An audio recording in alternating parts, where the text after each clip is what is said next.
All right, Breston, take us from the top. Just take us from your birth. Where were you born? Childhood? What was it like growing up here in Columbia? Give us all that. Okay, I was born in West Monroe, Louisiana, Glenwood Hospital. Which hospital? Glenwood. Okay. Glenwood Hospital. I guess I was raised in Monroe for a few years. And we moved to Atlanta. I lived in Roswell with y'all. You were in Monroe. So when did you end up here in Columbia? By the third grade. Okay. So you're in Monroe to start off. Yeah. And then my mom, your dad got together. And I went second grade in Atlanta. Uh-huh. And then just second grade. By the end of my second grade year, when we got out for summer, we moved back here.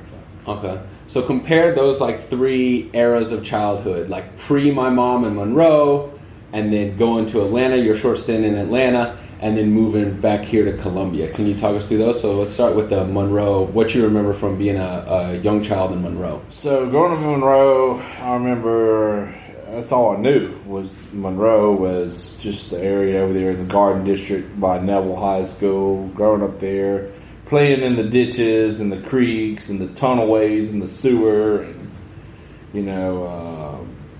we always played guns. Like we're shooting each other with guns. Then Nintendo's just about come out, and Nintendo took over my life, I guess.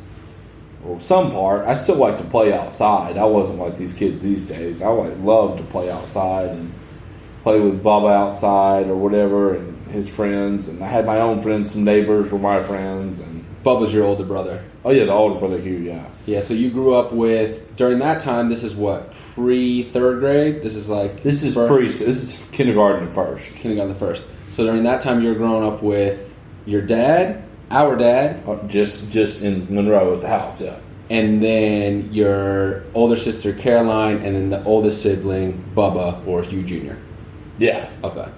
Was your mom around during that time? I don't remember my mom being around very much. Now, maybe I remember when I was really like 3 or like 2 to 3, maybe she was around, but she moved off by the time I was 3 years old, at least 4 years old, and she moved down south, and they kind of franchised us with her, like excommunicated us with her for a few years, And I remember a few things, like she'd come by, she'd drive us around this Bronco thing, and like we'd go buy us toys and get us slushies and stuff. That's all I remember. A few times that she would stop by, but I was too young.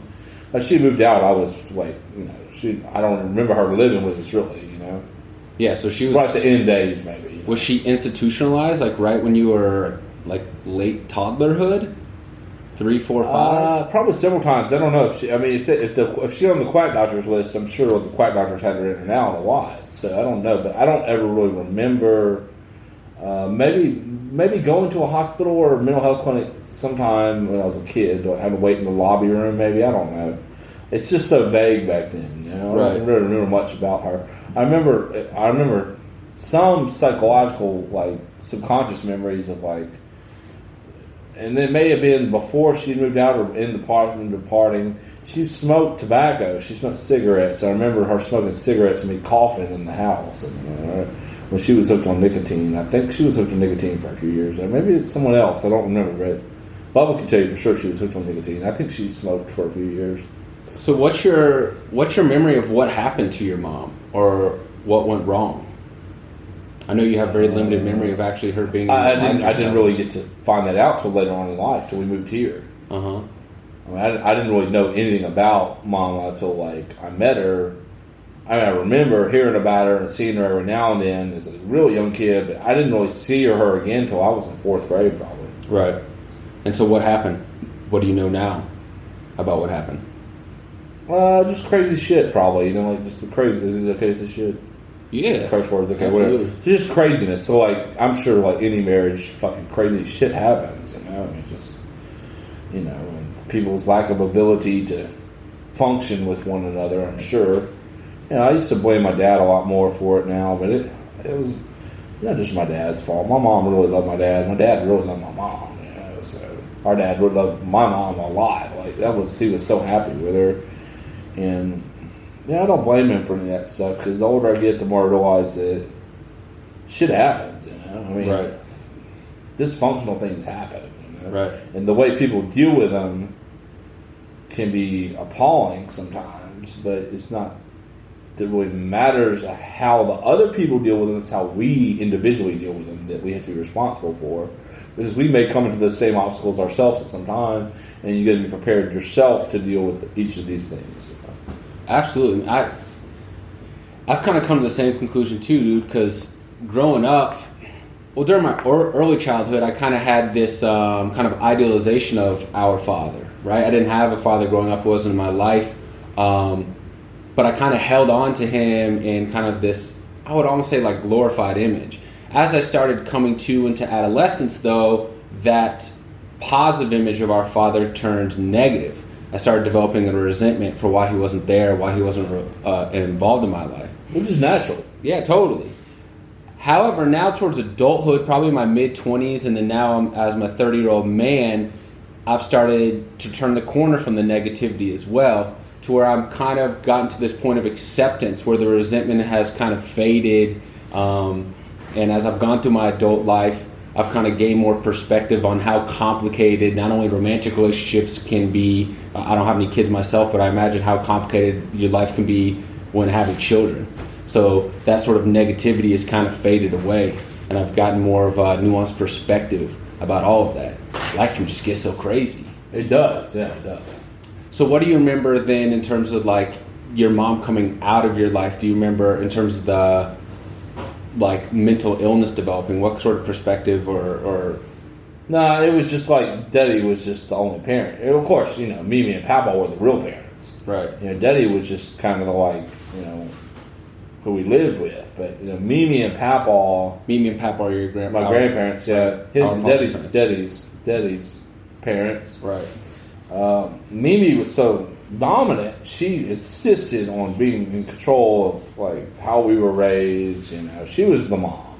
Right. I didn't have a mom. I had too much mom. I had Mimi. Yeah. Right. And we were all kind of like that. Mimi really raised all of us. Was intending on since day one to raise us. I believe like the best, like straight edge, most classy people we could be. Right. She didn't want us being a bunch of screw ups or hippies or whatever she had like a negative connotation of what scumbags were. She did not want us to be that. Right. And she would go to all lengths to make any length sometimes to ensure you grew up how she wanted you to grow up. And that's how she was very dominant about it. Right. Stern as hell.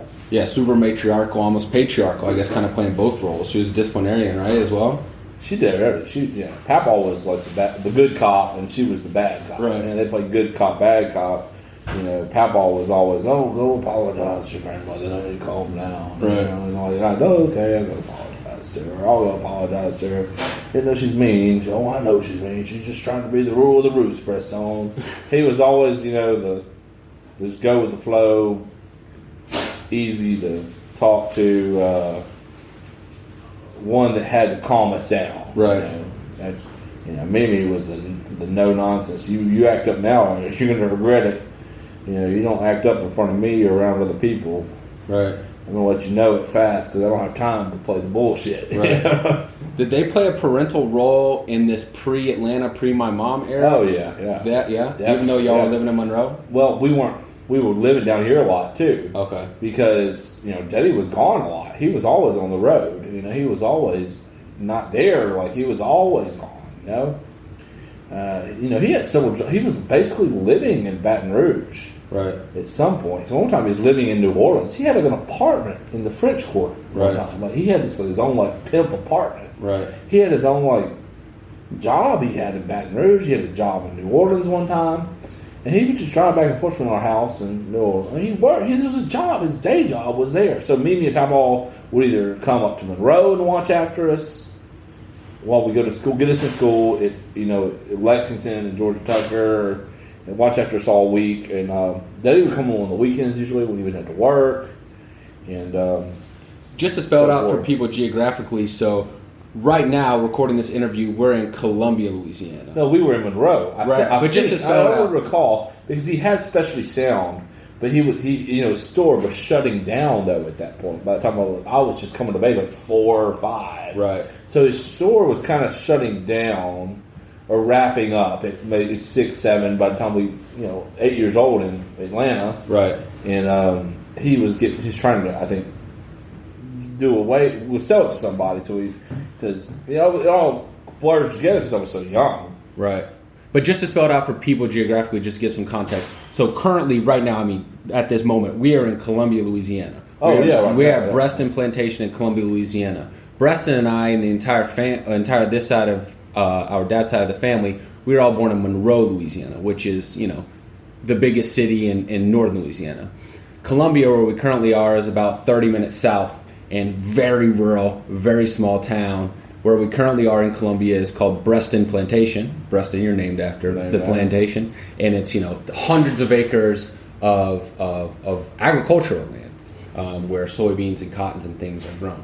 But just to kick it back to your early childhood, you were born in Monroe and you grew up in Monroe, and during those first several years of your childhood, you were growing up under the care of your father, who was in Monroe, but as you're saying, was also traveling back and forth to Baton Rouge and New Orleans for work. He would do these fun things too. Like he would take us sometimes, and he had a Mercedes then, a really nice yellow Mercedes. He had a brown Mercedes. We went to yellow at some point. I don't know what the story about that was, but we'd get in his hot Mercedes, and we'd take off driving. We'd sometimes he'd take us down to New Orleans just to go out to eat. I swear, like we'd go round trip. Like he does that shit today, where he's 70-something years old now.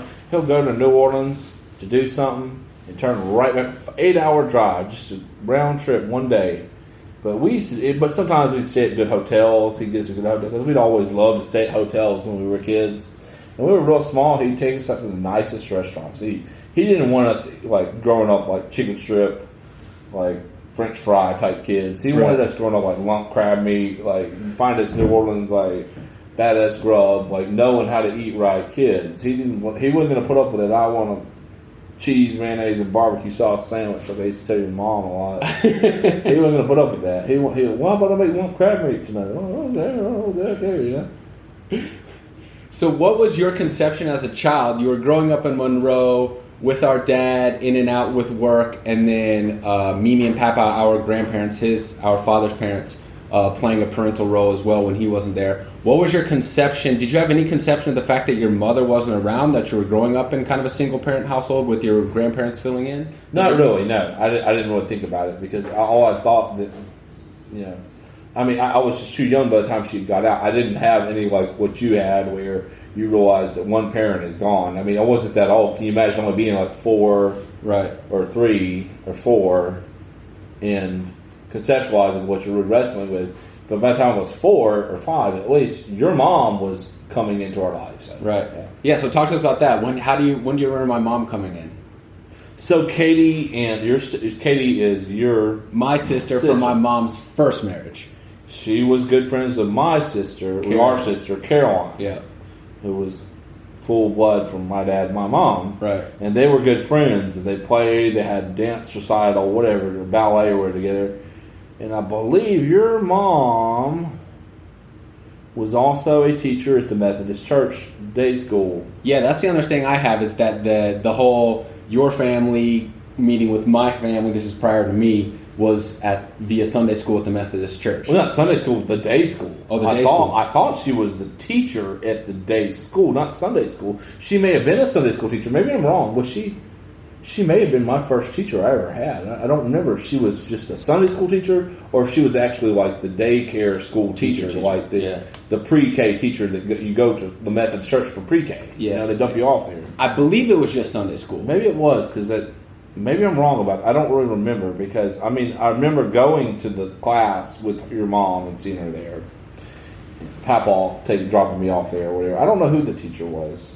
I was so young, I was 3 or 4. And I got pictures of me and Caroline sitting in those chairs at the church, in the Sunday school. I don't know what that picture is. But anyway, so that was, we were involved in the Loop Road Methodist Church, First Methodist? Is it First Methodist? Monroe? I don't know. Loop Road Methodist Church, whatever it is. So, of course, we're still Methodist now, but we were always growing up in the Methodist Church. And your mom was Methodist at the time. And they went to the same church, so So that marked like a new era in your life, right? So you had these first several years of life, and then my mom came into... So I didn't even have like a mom figure except Mimi, I guess, because mom had left so early. But when your mom came, like, a nice mom. That's like a mom that doesn't beat us and like doesn't smack us around and tell us to behave all the time. And she just wants to understand us and be our friend. We're like, yeah, we want her. You got to marry her, Daddy. We told Daddy he had to marry her. I don't think he was thrilled about marrying her, but at this point in his life, he's he's probably been through that divorce, and he probably wasn't too thrilled about ever being remarried. Right. So they got together then, and so then the families kind of melded together. My mom stepped in and started adopting kind of a maternal role even before they got married, even when they were dating. Yeah. And when y'all were still in Monroe, how long was it, for your recollection, that you had kind of a life where my mom in your life in Monroe and then transitioning over to Atlanta? Talk about what you remember during that time. So when she came, all I know is one day we're moved. Well, you're something about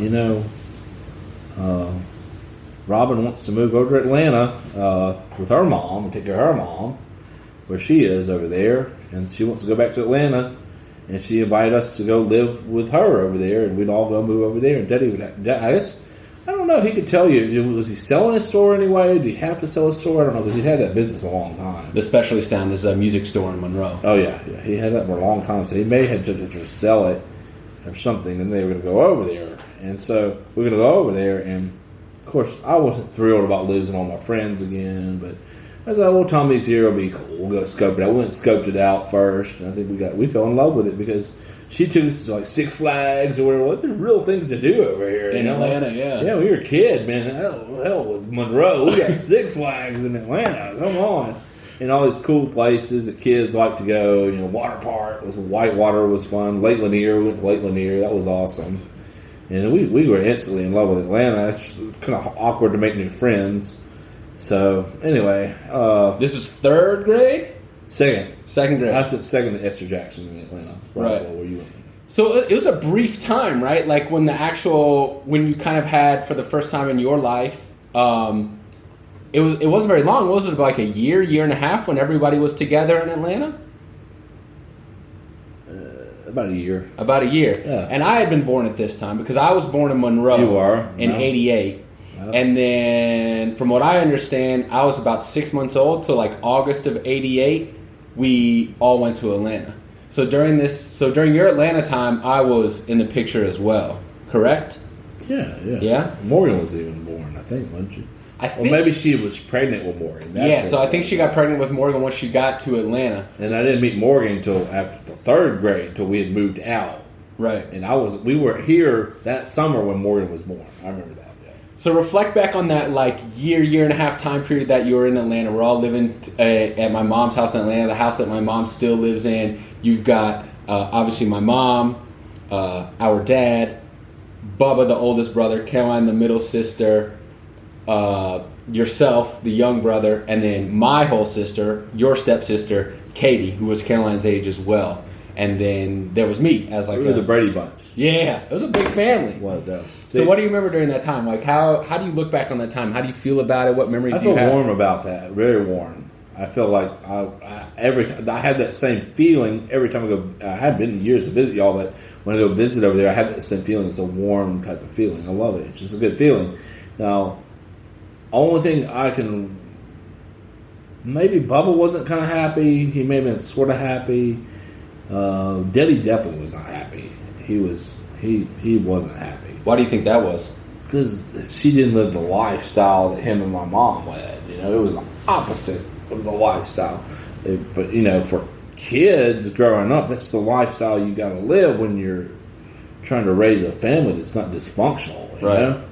And not substance abuse around him. Daddy still wanted to party. He still wanted to party. He didn't want to read books to kids and fucking, tuck people in and bullshit. Like, he wanted to go out and party. He had his party. Now, he would do that, right, if you let him catch up, right.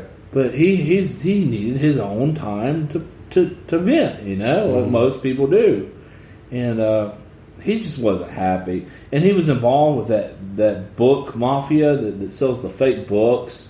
That's what he did while he was in it. Like mail order catalog shit, right? Or mail something? order catalog that got investigated by the FBI and thrown in prison for fraud, book mail fraud, or some douchebag he met down south, and thought was in it. He's in prison. It wasn't the federal prison, maybe, I don't know, but he was doing that bullshit, and he wasn't happy. Man, he you know what he did all his life? He didn't have to resort to selling stupid fucking books from UPS. Man, he sold sound. He banked it selling sound equipment. He made a lot of money around. He just wasn't happy, and I can see why. So he led to more drinking, I'm sure. And, yeah. When you're not happy, you got to adjust. And he had a hard time adjusting to Atlanta, and she always, of course, like any wife, she wants him to find a job. Some help her.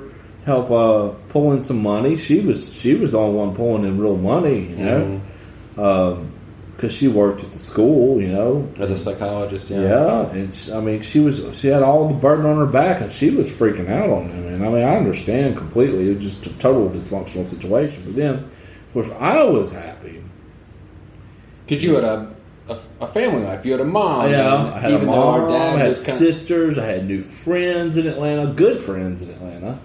We all played Ninja Turtles together, and we don't like back then. You don't play a video game in Ninja Turtles. You don't play with the Ninja Turtles. Sometimes with the toys, but we played like we were the Ninja Turtles. I was Donatello. My buddy was one of them was. We all had four of us in the gang, so each one of us pretended to be a Ninja Turtle that we liked the most. And I was always Donatello, the scientist, and whoever was Leonardo, it was Michelangelo, it was Raphael. We go play imaginary swords and stuff, go play. They were all in the neighborhood right there where your mom lives. So we had plenty of place to play, Yeah, it was I ended up, staying there my whole life. I grew up there my whole life, just outside of Atlanta, in that same house, on that same street, in that same neighborhood, and it really was an awesome place. It is a great neighborhood. It was a fantastic place to grow up. It's not like Louisiana. No. It was clean. It was green. Clean, and green. It was like you had this, majestic pond, and waterfalls at the pond where kids could go play behind the whole area where the swimming pool, public swimming pool, community swimming pool. You can't beat that. That's what kids dream to live there. No, it's an absolutely beautiful place to grow up. And during that time, I don't know how it was. Obviously, I don't remember. When you were there, I was 1, 2, 3 years old. So I don't have any recollection of that. But once y'all left and I grew up there. Our street was just flooded with kids. I've run the numbers over the last few months, just kind of counting the houses, thinking back during my childhood, and there was something like 20, 25 kids just in our one street. Within 10 houses. It really was a beautiful place to grow up. Oh yeah. So what do you remember about the transition leaving that place? Unfortunately, it didn't last very long. When I found out that we're staying here with Mimi and Papa, right? Everything came in. I was like, no. I started crying. I just started bawling, crying, and Mimi was holding me still. But I fucking hate you, Mimi. I don't want to cry in your arms. You're so mean to us. Well, I love you, Breston. You'll be all right. She's holding me and patting me. I'm like, but you're fucking mean. Tommy's the best. You're mean. Tommy is my mom. That's what they call it. We love Tommy. We loved her because she was really gentle with us. She would She stopped my dad from beating us himself. He used to beat us pretty bad with his alligator skin belt. Right. He would beat the fuck out of us with that thing, and it hurt, man. And she threw that thing out in the woods. We were like liberated, like the Ewoks liberated from Star Wars. Like, woo! There goes the belt. It goes out in the woods. She chunked it. So she won us over like that because we never had a nice mom. Well, of course, there were stories Caroline and Bubba had. Mama was kind of your mom. My mom was stern on them. I don't remember her ever. I was too young for her to discipline me, but anyway, it's really sad. Yeah. So, just to get some context, so what I remember, they were never. I was under the impression my whole life that they were married. They got married. They moved back. They had me. They got married. Had me. Moved to Atlanta. and then moved back here to Columbia. The real story is, and my mom didn't reveal this to me until like the last couple of years when I've sat down and interviewed her a year or two ago. They were never married. My mom got knocked up, was never married. So I was just total accident, got knocked up. They were never married. Well, they were married. No, they were not. I thought, well, maybe I'm wrong, because I thought they got married after you were knocked up. She got knocked up. Yeah, they got married after they got knocked up. Eventually, they did get married. They got married, yeah. So she got knocked up. I was born in Monroe. About 6 months after I was born, she brought me and my older sister, Katie, to Atlanta to be where my grandma was. Yeah. When she went to Atlanta, they kind of reconciled and decided they were going to give it a go as a whole family. Yeah. Bring you guys to Atlanta. Yeah, they did. They did.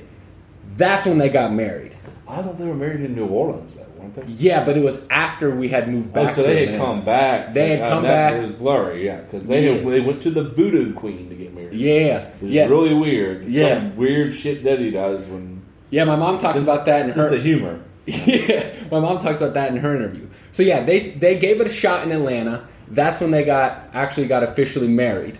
But things didn't work out. Yeah. As you alluded to, right? Our dad was still trying to, live his lifestyle that he was accustomed to.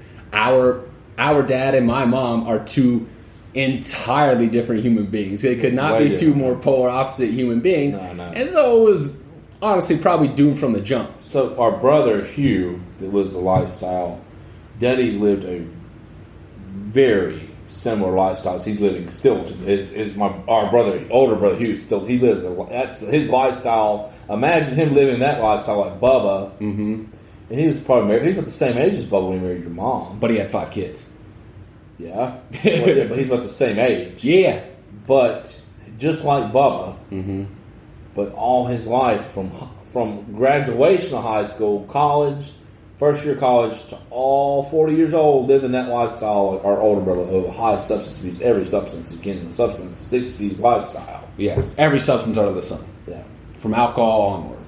So I'm sure he had a hard transition trying to tone it down in the family lifestyle. Totally. My mom, as I've gotten older, my mom's kind of told me stories as I've started asking questions, and yeah, she's told stories about that time when we were all in Atlanta, about like my dad getting pulled over near our house in Atlanta, drunk off his ass, and the cops, thank God, not bringing him to jail and bringing him home. She's told stories about like opening up the trunk of the car and finding it stuffed with beer cans, and he had been telling her that he wasn't drinking anymore, and then her flipping out and all that kind of shit. And it was, those kind of, situations and instances kept adding up to where eventually she was just like, I can't do this shit anymore. No shit.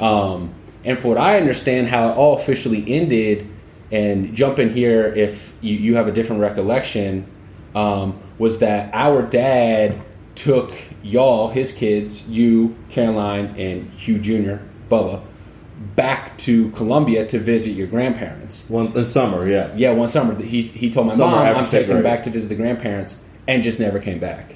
Well, they broke up over the phone, basically. Okay, when he was here. Yeah. And my mom still to this day... Okay, so now it's all coming back to me. It was during that time that my mom was pregnant with Morgan. Yeah, it was that summer. Now, they may have broke up... Before that. Before she was born, maybe, huh? And then they really broke up when he didn't show up when she was born. Yeah, that right. Pissed her off. I know it pissed anybody off. Yeah. Show up. You're having a child. Show up, man. Come on. Yeah, that's, a repetitive... It's an 8-hour drive, but hell, man. It's your fucking daughter. It's your daughter. It's your flesh and blood. Shit. So yeah, from what I remember from my interview with my mom, she was 7 months pregnant when, with Morgan, our younger sister, my full sister, your half sister, when he took y'all back to Columbia. And then my mom is still heartbroken about that whole situation. It was either you, I think it may have been Caroline, that called my mom up once y'all got here. And I believe it was Caroline that said it to my mom, he's not bringing us back. And my mom being super torn, feeling an allegiance to you guys and a love for y'all. Yeah. That she wanted to rescue y'all and bring you back to her. Yeah, we wanted to go. We were ready to leave this whole family and go live with her. We were. But Bubba wasn't, but we were. Bubba was ready to do whatever he wanted again without no discipline. Right. He's always like, I don't have discipline. I don't do that. I don't have to have discipline. You know, got Daddy. He's got my back. Right. He doesn't discipline us. I can do whatever I want. He's the wild card. It's like your dad's like little brother almost. Exactly. So my mom was torn about that at the time because she felt horrible that she felt like she didn't abandon you guys, but she felt responsible for you. You know, she had played this motherly role for y'all for the first time in your lives. But at the same time, she had, you know, a 8-9-year-old daughter. She had 2-year-old me, and she was 7 months pregnant with our younger sister. And so she was in this. She was easy. Yeah, she was in this dilemma. What do I do? You know, hop in the car as 7 months pregnant with 2 kids as a single mom and go try to retrieve these 3 other kids that aren't even mine by blood? Or do I stay here and focus on, you know, those that are mine? And that's the type of craziness that's in these marriages these days, dude. People are facing. You have to realize, you know, it's just it's inability to function with each other. It's inability to enjoy each other. Mm-hmm. And just live life and enjoy living together. Yeah. That's what destroys every marriage. And that's what's destroyed thousands of them. You know, like since the beginning of time, people can't be happy together because they don't know how to be happy together. They don't have a method to practice that makes them happy together. Well, I'm going to jump in here and say this. I mean,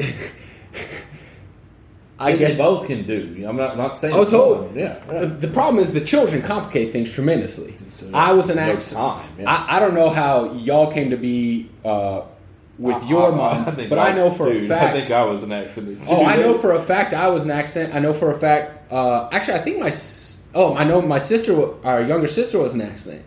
And so you're talking right now about marriages being complicated and 2 loving partners not being able to enjoy their time together. I wouldn't be surprised if we were all accidents. We probably were. So that's my biggest question, man. And obviously, ultimately, I'm happy that we were all accidents and those accidents happened. Yeah. But quite frankly, perhaps that marriage would have had a successful ending or would have been a loving partnership if contraceptives were used. That's my biggest question. I don't understand what the fuck were our parents thinking. How do you know? Women, they want to have a baby. You know? My mom wanted to have a baby, but I don't think your mom. My mom too. Your mom. Yeah. All women, they want to have a baby subconsciously. I mean, it's a biological instinct. It's a biological instinct to have a baby. I mean, even you see little girls, little baby dolls, or like not even the babies themselves, but they're playing little baby girl. They're taught since day one. It's developing. Oh, this is the right thing to do. To have a little baby, present a baby, and a doll. Mm-hmm. And that's what they're taught to do. And they grow up knowing that. That's everything they know. So I mean. Of course, unfortunately, men can think that sometimes too when they fall in love. But the older we get, the less likely we can reason out of it. You know, we have minds to reason out of the logic. The older we get, if we escape, not having to have a baby, right? Yeah, and I don't think our dad. Apparently, I don't know if he ever voiced this or put his foot down or exercised any discipline about what he wanted out of his marriages or his romantic partnerships, but. Ultimately, it sounds like the women that he was with had their maternal instincts and wanted to have those instincts materialize. But it doesn't sound to me or appear to me based on his behavior that he was ever on board with those things. Unfortunately... He's just going to go with the flow. He's a Cancer. He's a Cancer sign. There are water signs like Bubba and Morgan. Morgan's in a Cancer. She's a... Leo, I believe. She's a Leo. She's after that. She's fire sign. But he's a Cancer because his birthday was yesterday. Right. So, right in July, Bubba's July. And Cancers are water signs, and that's what they do. They go with the flow of everything. They're just like water. They're malleable. They just flow with wherever it goes, Right. That's what they do. I mean, unfortunately, it's not the most ideal attitude to have when you're producing offspring. Yeah. Well, I mean, maybe for them it is. I don't understand water signs at all. They fucking drive me crazy. Yeah. So then, what do you remember about that? Talk to us about that transition from going from this very brief period of kind of an idyllic childhood in Atlanta and then being thrown right back here, not even in Monroe. You weren't even brought back to Monroe, which is like, a semi-city, large town, small city. You didn't even get that transition. You transitioned from Atlanta in this beautiful kind of neighborhood and cool childhood with my mom and you got thrown right back here in Columbia, where we are right now, to the middle of this plantation in the middle of nowhere in rural Louisiana. So I had the best babysitter in the world right here at the plantation. Who was that? Sega Genesis. There you go. And I got hooked. And I would play Shining Force. It's like a role-playing medieval game that was the equivalent of Final Fantasy. Sega's version of like Final Fantasy or something. And I would play that game for fucking 16 hours without even stopping. Maybe to use the bathroom. I would play pause it, and go to the bathroom, 16 hours straight on that video game. I loved it. Of course, it drove them crazy. But Daddy didn't care as long as I wasn't in his hair. Right. That's crazy you mentioned that, man, because I've only been, I've probably only been to Breston Plantation here to visit you guys. What do you think? In my entire life, less than 10 times. No, more than that. Probably 20 at least, maybe. No way, dude. There's no way I came 20 times. I'm only 30. That would be more than every other year. There's no way I would go 5 years I don't know. Maybe you came more than you thought when you were younger. I've made in my adulthood, I've made a concerted effort to cultivate our relationship. Yeah. And I've had less impetus to cultivate my relationship with my father because I've had resentment. That resentment has faded. Yeah. But I've always felt this urge to cultivate a relationship with you, with Caroline and Bubba. Yeah. Because there's no resentment there. It's just love. Yeah, it's just what it is. Yeah. But yeah, whatever the number is, I haven't been here that many times. Let's say somewhere between under 20 at least. Yeah, under 20 all your life, and we grew up here every day. Right. But I can remember coming here and playing the Sega Genesis. That's crazy. Yeah. You bring that up as the first thing that you remember about your childhood here in Columbia, because that's one of the most prominent memories I have of coming to visit. Zelda on Nintendo. If we get over the Nintendo, was the game Punch Out. But then we got the Genesis. Oh, better graphics, double the graphics. So tried to play football, like John Madden football on it. We play it up in the hall. We play it down here. Play it for hours. Then we had a Genesis. The neighbors would come over. My friend would come over. Okay, well, let me hop in here quick, because you said this last night. You said neighbors when I was pulling up to the house. Describe to the listeners what neighbors means here at Breston Plantation. How far away is the closest neighbor? It was just Jeanette's family down there. I mean, the closest neighbor is what, a half mile away? No, it was. They were. Mimi, my grandmother, had farm hands, the black folks that lived on the plantation, God knows how far back it goes, because these were old people. So one of them was... These are descendants of slaves. I don't know if they were or not. They could have came from somewhere else, but they could have. I don't know. You can find that answer out, though, and I can put you in touch with people who could give you the answer. Right. There were two families, mainly the Lewis family, which was the neighbor I was talking about. His great-grandson, Edwin Lewis, he was my best friend growing up here. We played basketball games and stuff. They lived down here in one of these houses, rent houses my grandpa had. He rented it to for $50 a month. Real quick, let me jump in there. So describe that. Paint a picture of those houses you're talking about, because there used to be, two houses right there at the entrance of the plantation? There were 2 houses at the entrance of the plantation. He rented. They were government houses, he called them, which probably meant they were old school HUD houses. Weren't they? They were going to tear them down, and they hauled them from Monroe, south side, up to here, and they put them here because he got a good deal on them, and he was going to make them for rent houses. I thought they were originally slave houses. Nah, they weren't. They weren't around that long, because they were just old houses that he got from Monroe. Oh, okay. HUD houses that they were going to tear down and rebuild new ones, and he got a good deal. That's why I called them government houses. But he rented them for $50. There's one on that side, one on this side, and one was Jeanette Lewis, when I remember, who was a descendant of Sammy Lewis. Now, Sammy Lewis's family, if you could ask Jeanette or get in touch with Edwin or Jeanette or John, one of the brothers, or any of them, well, they'll tell you about Sammy and how far they know back about their family growing. They may have been slaves back a long time ago. There were slaves working this plantation at some point. Oh, there had to have been, yeah. I don't know. I don't know how functional the plantation itself was all these years as actual slave plantation, because slavery was outlawed in 1860 something. Yeah. So that's well before our family had actually Well, give a brief history. That we know. So give a brief history of the plantation from what you know. When was the house built? The house was built in the life of John Brest. You know, he had to have slaves he brought from France to help him build it. You know, I don't know if he did or not. In the 1700s? Late 17, early 18 or something, because you have to find out about his life. And they don't really know when it was built. It was probably at least before 1812. Right. So, but he wasn't really a plantation, like, farmer. That's not what he did. He was an architect from France. Okay. So he built several homes, and he just happened to stay at each home as they were building them. And his son was the first person born in this house. Okay. John Brest's son was the first person born in this house in the 1800s, early 1800s. Of course, they probably had to have slaves, but they were French. They weren't. You know, they were migrants, I guess you call them. I don't know from France, but his wife was a noble in France. Came up from New Orleans, probably. Probably, but they built houses in New Orleans too. They built houses all over Louisiana Purchase. Right. So they must have sold it to the first whoever they could sell it to. And I'm not quite sure the record. You'd go to the courthouse records, the courthouse that had records. But I looked up in the courthouse records. They said that the Butler family owned this house. Yeah, and that's in the courthouse records. And my great-grandfather, Hill, had bought it from the Butler family.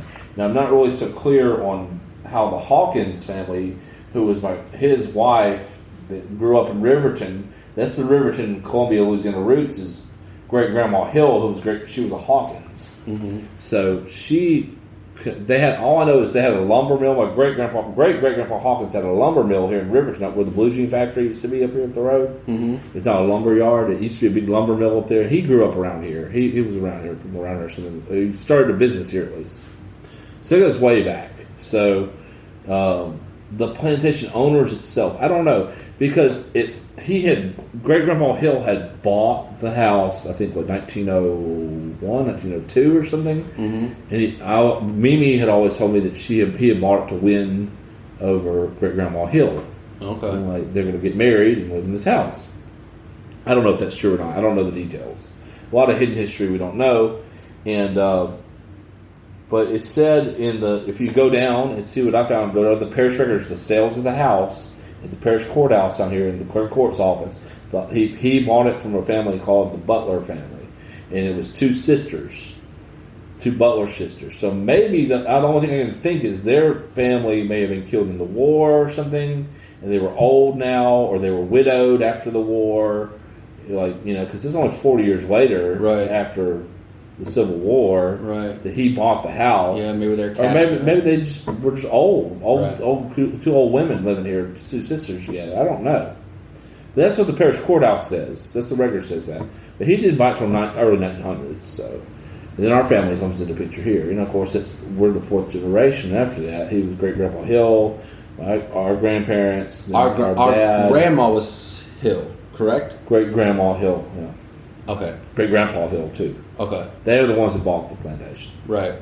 Our grandma Mimi was Hill, and then she married our grandfather Uriah Youngblood. Yeah. And that's how it became Youngbloods. Yeah. Youngbloods. And Youngbloods are German. We probably weren't too popular back then to tell people we were German in Papa's time.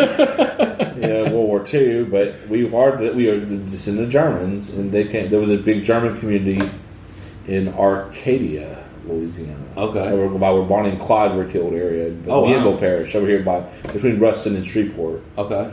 And there's a big German settlement in that parish, and that's where our family, Youngblood family, was over there at some point. Okay. That's all I've thought. Anyway. No, that's perfect. I wanted that because, that's beautiful context for this kind of next chapter of your life. So you leave Atlanta, you're back here, and you've kind of got, I don't know, fend for yourself maybe as entering late elementary school, going to middle school. Talk about your life during that time. Well, I was only in third grade, and I learned racism real fast. Of course, your mom never taught me racism, Do you ever remember any conversations that my mom had with you about race? I don't ever remember being racist till I moved to Columbia. Okay. Not that I'm racist. I'm just saying learning racism as a kid. Right. Becoming aware of distinctions between So people in Monroe weren't commonly racist. Neither were in Atlanta either. But, because there was mix. The people were more educated. So when we got to Columbia, and I learned it from the kids at school. And my first friend that I friended was Roger Wooten at Columbia Elementary. He played hopscotch in 3rd grade, and he was black. He's like a black kid from up here who rode the school bus with me. He was cool because I was friends with June instantly. He was black. He lived on the property. Yeah, he lived up there in the rent house. Yeah, so Evan lives. And anyway, so he was at one of those houses, and they were. I didn't think anything about them being black. And my grandma, I mean, she was racist, but she wasn't racist. Like, people have such a wuss-baggish definition of what racist is these days. Right.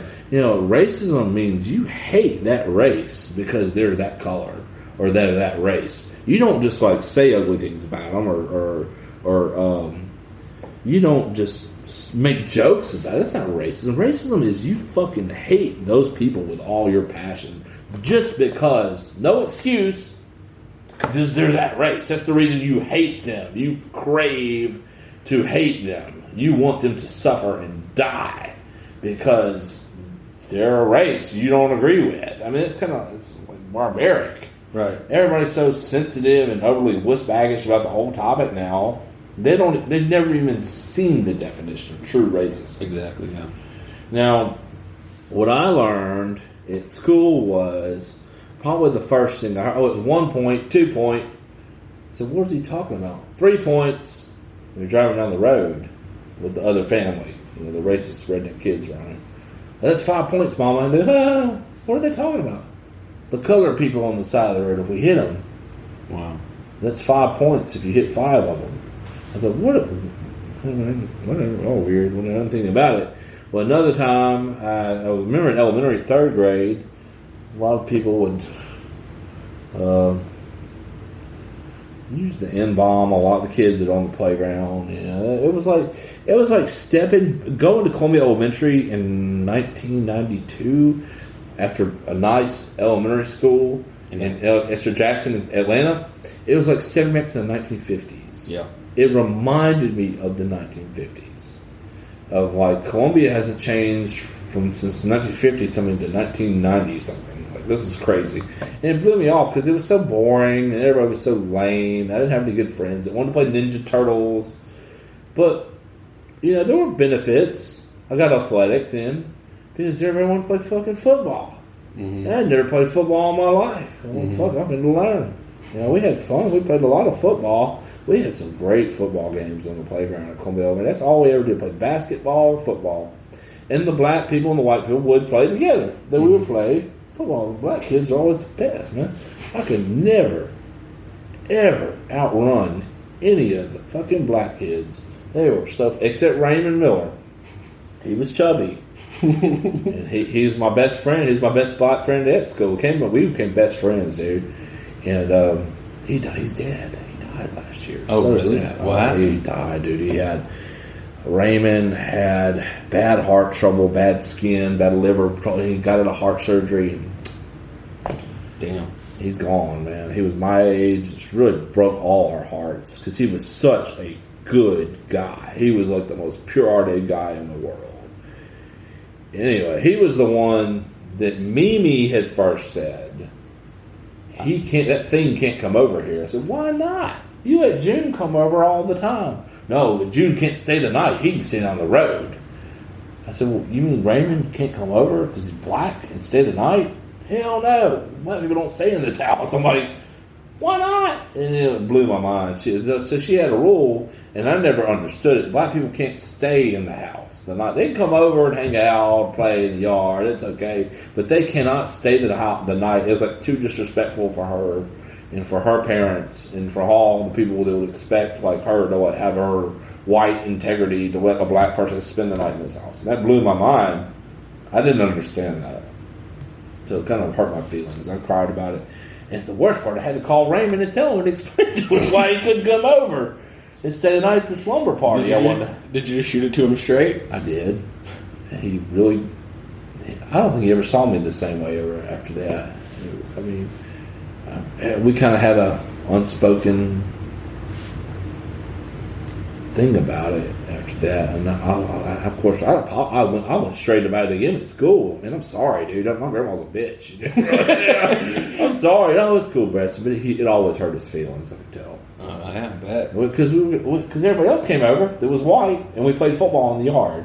And we had like a football field up back here in the backyard. We played football. The field goal. We kicked field goals over the swing set. Swing set was the field goal post. And we had a touchdown. We had a baseball field. You make it a baseball field or a football field, where we wanted. And so, the kids were always the white kids always said racist things behind each other's back. And of course, in that way, I could only really hang out with the white kids because she wouldn't let black kids come over, except for June because his family lived here forever. And and June was an exemption because the more I realized about the Lewises, being that Sammy had grown up here. They probably knew Sammy all their life out here. They had a house up by the pond out there where the cell phone tower is. Yeah. And Sammy worked for Papaw all his life, and probably worked for Great Grandpa Hill all his life.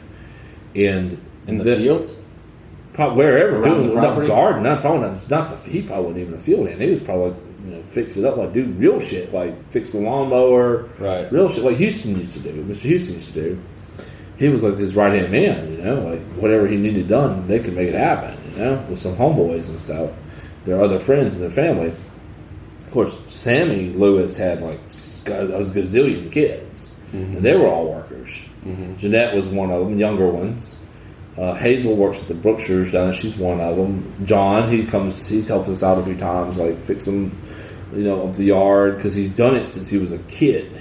And I talked to him the other day. I said, man, you help me mow my nursery, dude. My mower's not broken, but my back, the doctor says don't get on the mower anymore because it'll fuck me up. My back works. But anyway, I talked to him. He's got a lot of history. I put you for him. They grew up at the house back there. Sammy was their dad, but their mom had died at a really young age.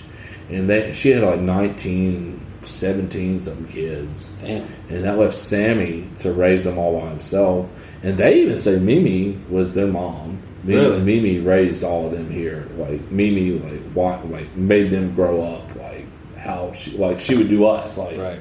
Like basically, I'll beat the shit out of you if you don't do what I say. I mean, not in a racist way, but like in a mom way. Right. She treated you all the same way. You either fucking behave, or you're going to get the spatula or the whip or something, or the fucking vacuum cleaner, or the hairbrush, whatever she could hit you with fast, because she would grab anything to hit you with. Right. If you didn't misbehave, if you misbehaved. So. You can. I'll get you to John. He can make a picture awesome. with Jeanette. But I want to find out more about that black history here. And of course, there were another family. It's the Charleston family. Yeah, that was Ouida's family. They lived, and Ouida married Houston. Mr. Houston was the honorary pallbearer at Papaw's funeral. Houston, he was a Blankenship, and Houston and Ouida were married. And I think that was two other families that were big out here in the fields too. It's kind of, I kind of wish I could go back in time and meet all these people. Some black people have stopped by before that I don't even, I never met these fuckers in my life. And, I grew up here all my life. I'm like, really? Yeah. Really? He saw the flowers and shit. I did all this shit. I'm like, really? Grandma got on to us and we didn't have nothing else to do. She put some flowers fast. Shit. Your grandma raised me like I was her grandson, And I was like, really? Well, where'd you go? Well, I moved up to Chicago. Or one of them said, I went off to the Army. Or, I served in Iraq. The old Iraq, like the first Iraq, not the new one. Bush 1 Iraq. Yeah, and I've met people before that, they branched off of these families, and I didn't recall never being in my life. So it almost was like, I guess this would have been before your time or maybe into your time. It almost was like this second generation of not of slavery, not even of indentured servitude, but where you did have this white family living in the house, and then a significantly larger number of black people and black families living on the property, or at least working cheap rent on or whatever, $50 a month, $25 a month rent, or whatever charged. You know, and they weren't the best houses. They tore them down. You know, I mean, I kind of think sometimes if I was like a Jeff Bezos or somebody that was fucking rich as fuck and owned Amazon type thing, then I'd build them like palaces they could stay in. Like I would like build like, you know, I'd give them free rent. You know, like, you know, whatever. Just y'all grew up here. I feel like they grew up here as much as I grew up here.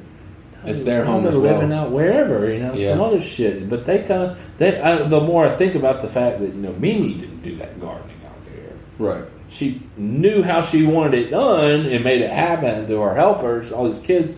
They should have like a place to have reunions or live or something if they wanted to live. This free rent. You know, if I had so much fucking money, I'd build fucking tree houses and all these trees, dude, where hippies could come and stay. I mean, wouldn't that be fun to have like an endless pocketbook to make this like a community palace, like a hippie community? But then, of course, they could come and live in anything if I could make it up to them, because they probably put years of service into all this shit. Yeah. And me now, being the disabled child, living here with Daddy, that's a lot of fucking work, dude. Yeah. Just to mow the yard is a lot of work. And this heat, 100 degrees outside, feels like 110 or the fuck. Much less doing flower beds, pruning vines, picking up limbs, burning all the limb piles. It's a lot of fucking work for me to do. Because my dad doesn't do that type of shit. Our dad doesn't do that shit. He never had to do that shit. He had hands do it. So he doesn't even really know how to do stuff like that. He can figure it out, but he doesn't really do. Well, now he's 70 years old. He doesn't need to do stuff like that. And now I'm 30, fucking whatever. What, I'm 36, and so now the doctor says my spine is all fucked up from working with him on his hardcore install job since I was in junior high. Since we moved back here, I can't do that. And the doctor said, don't get on the fucking lawnmower. And it's a riding lawnmower. It would twist and don't fuck with your spine. So hopefully my spine will get better. But I've done a lot of work all my life I never was credited for because I sleep all damn day. Because I'm on those medications and, you know, and it might be something else to call it sleep apnea. I'm not sure. But, I get made fun of a lot by our other siblings of how lazy and whatever I am. And it's bullshit. That's complete bullshit. I may be dysfunctional, but I'm not fucking lazy. Well, let's start getting into that. So, where we kind of left off chronologically was... Sorry. No, you're good. This is beautiful. Just keep going. Keep talking. Exactly what I want. I'll just keep bringing us back towards the path. But, keep going on the tangents. That's what I want. So to bring us back chronologically where we were... so you're here on the plantation and kind of entering into adolescence. And you were talking about, like, you mainly kept yourself entertained with the Sega when you were in elementary school. Now start moving into, like, middle school, high school. What do you remember in terms of, like, your recreation, what your life was like as you kind of started moving into adolescence? So, I had to read something from my book about childhood here, because I want to, if I find it, whatever. But so we've got Breston's book here in front of us. Breston wrote a pretty extensive, thick book here. It's called "Mindfulness is a Medicine Garden" by Breston Youngblood. The practice of cultivating healing is the subtitle. Practice of cultivating healing, which is about bhavana, meditation practice. The word from Sanskrit, which me as a horticulturist, now a botanist, to cultivate or to pray or to muster or to forge, to mentally, volitionally create with your mind, your karmas, your thoughts, your feelings, your perceptions, which you're trying to forge from yourself, is you're praying for, you're cultivating that, you're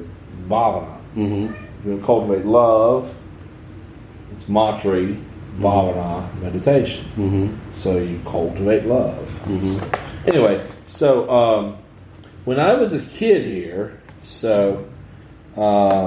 I had all these redneck friends, okay? So I had all these redneck white friends that they deer hunted. That's what they found fun. They went and shot ducks, and I didn't like that. I was from the city, and of course, I had to blend in somehow. And so they come over, and we had BB guns. You know? Everybody had a BB gun or a pellet gun, even a kid had that. Well, it recalled to me that I would just use the BB gun to kill whatever I wanted. You know, that was their idea of fun. So it started out, let's go shoot birds in Breston's yard. I'm like, no, don't do that. What the fuck? Shoot birds? That's kind of cruel. No, it's fun. Try it. So the cardinals will land. Feathers go away. Shoot it.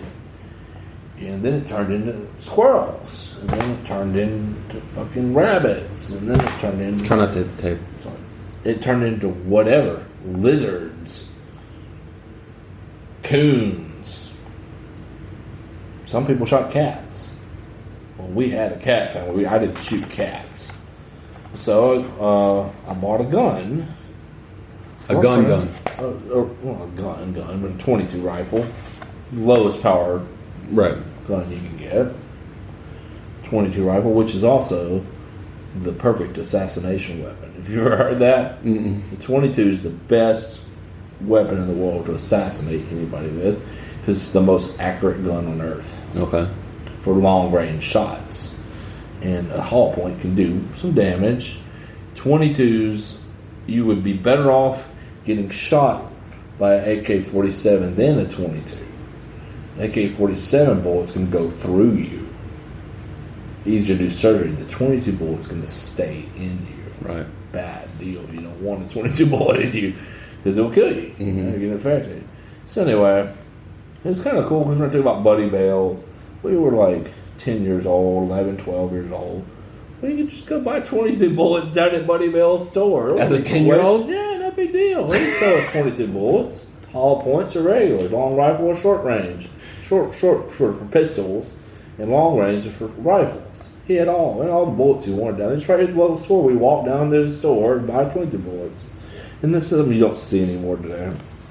We'd shoot stuff. And we'd shoot off the river, shoot fish, we'd shoot whatever we could, you know, shoot. And I'm going to get in and kill anybody with that gun, because when you shoot a 22 bullet, well, yeah, of course I was educated on it. You can't just shoot it up in the air. You shoot it up in the air, it's going to land somewhere, and it'll land probably 2 miles away, you know. So, anyway, so I was really careful. I was really responsible with it growing up, and that's my opinion about guns rights. I don't think guns need to be outlawed, because it'll be worse. Because you need to educate people how serious these things are at an early age. Right. They're not toys. They're not some video game controller.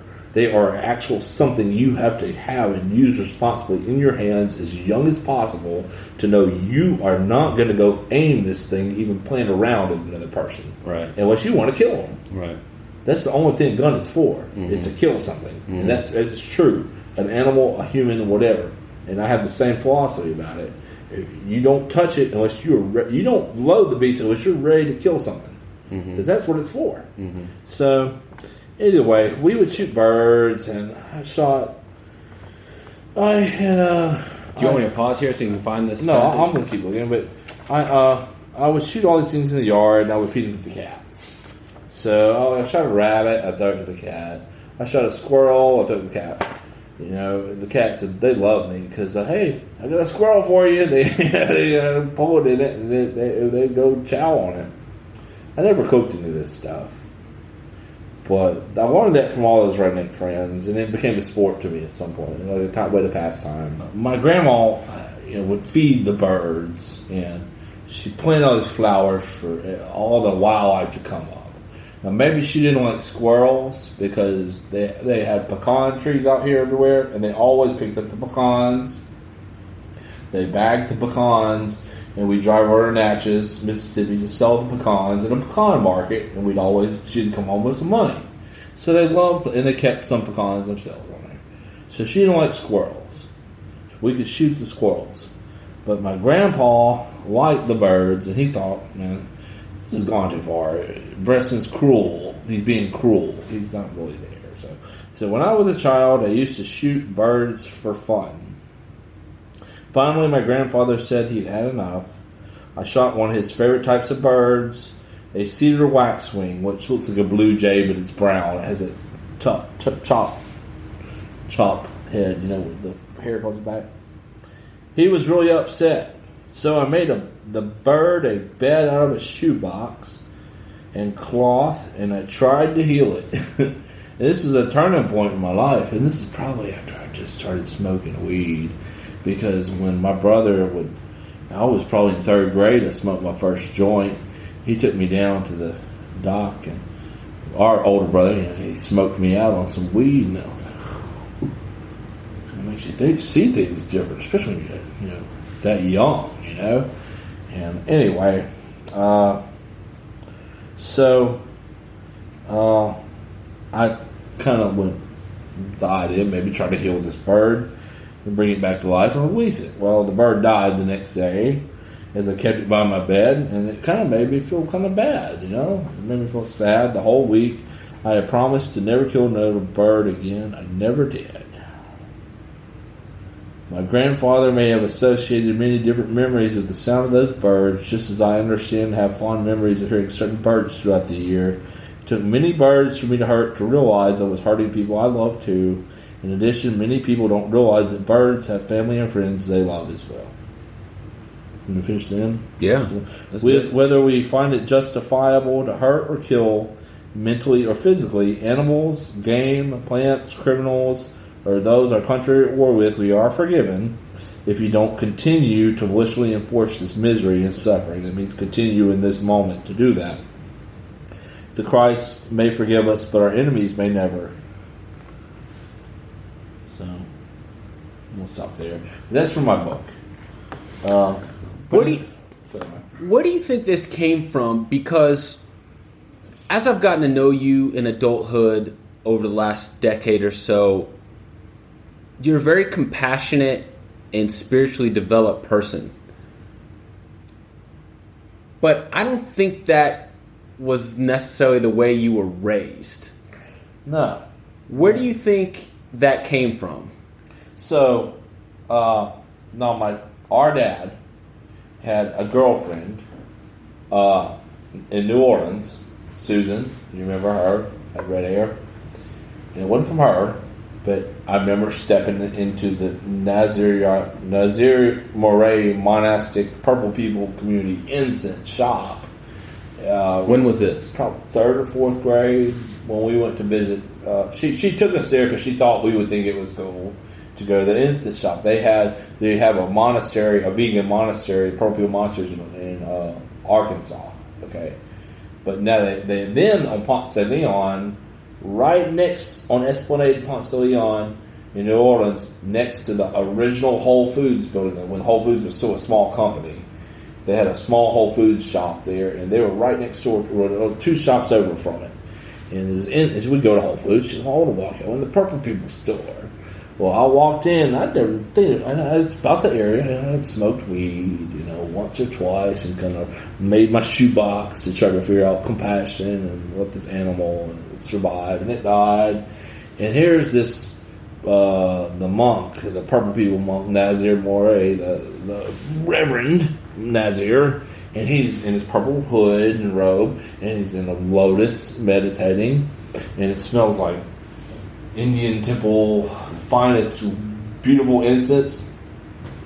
It is going and he's meditating, and he's got the sitars going. It's purple black lights everywhere. It's just, the whole thing blew my mind. What the hell is going on here? And so I wasn't really into religion at all. I wasn't even into spiritual or religious anything. But I had this thing for Buddhism, for the Buddha. And I always wanted to know more about the Buddha. And you think that seed was planted at the shop? Well, it had been planted somewhere else at some point, because I went to the Reverend and said, as a child? First time I met him, yeah. I sat down with him. She says, go talk to the Reverend. I said, I don't want to hurt people. I'm an asshole. I'm a bad kid, but I just want to help people in life. And he said, let me show you some books. He got up, showed me some books, and I said, do you have any books by the Buddha? any Buddha books. I've always loved Buddha. Is so cool to me.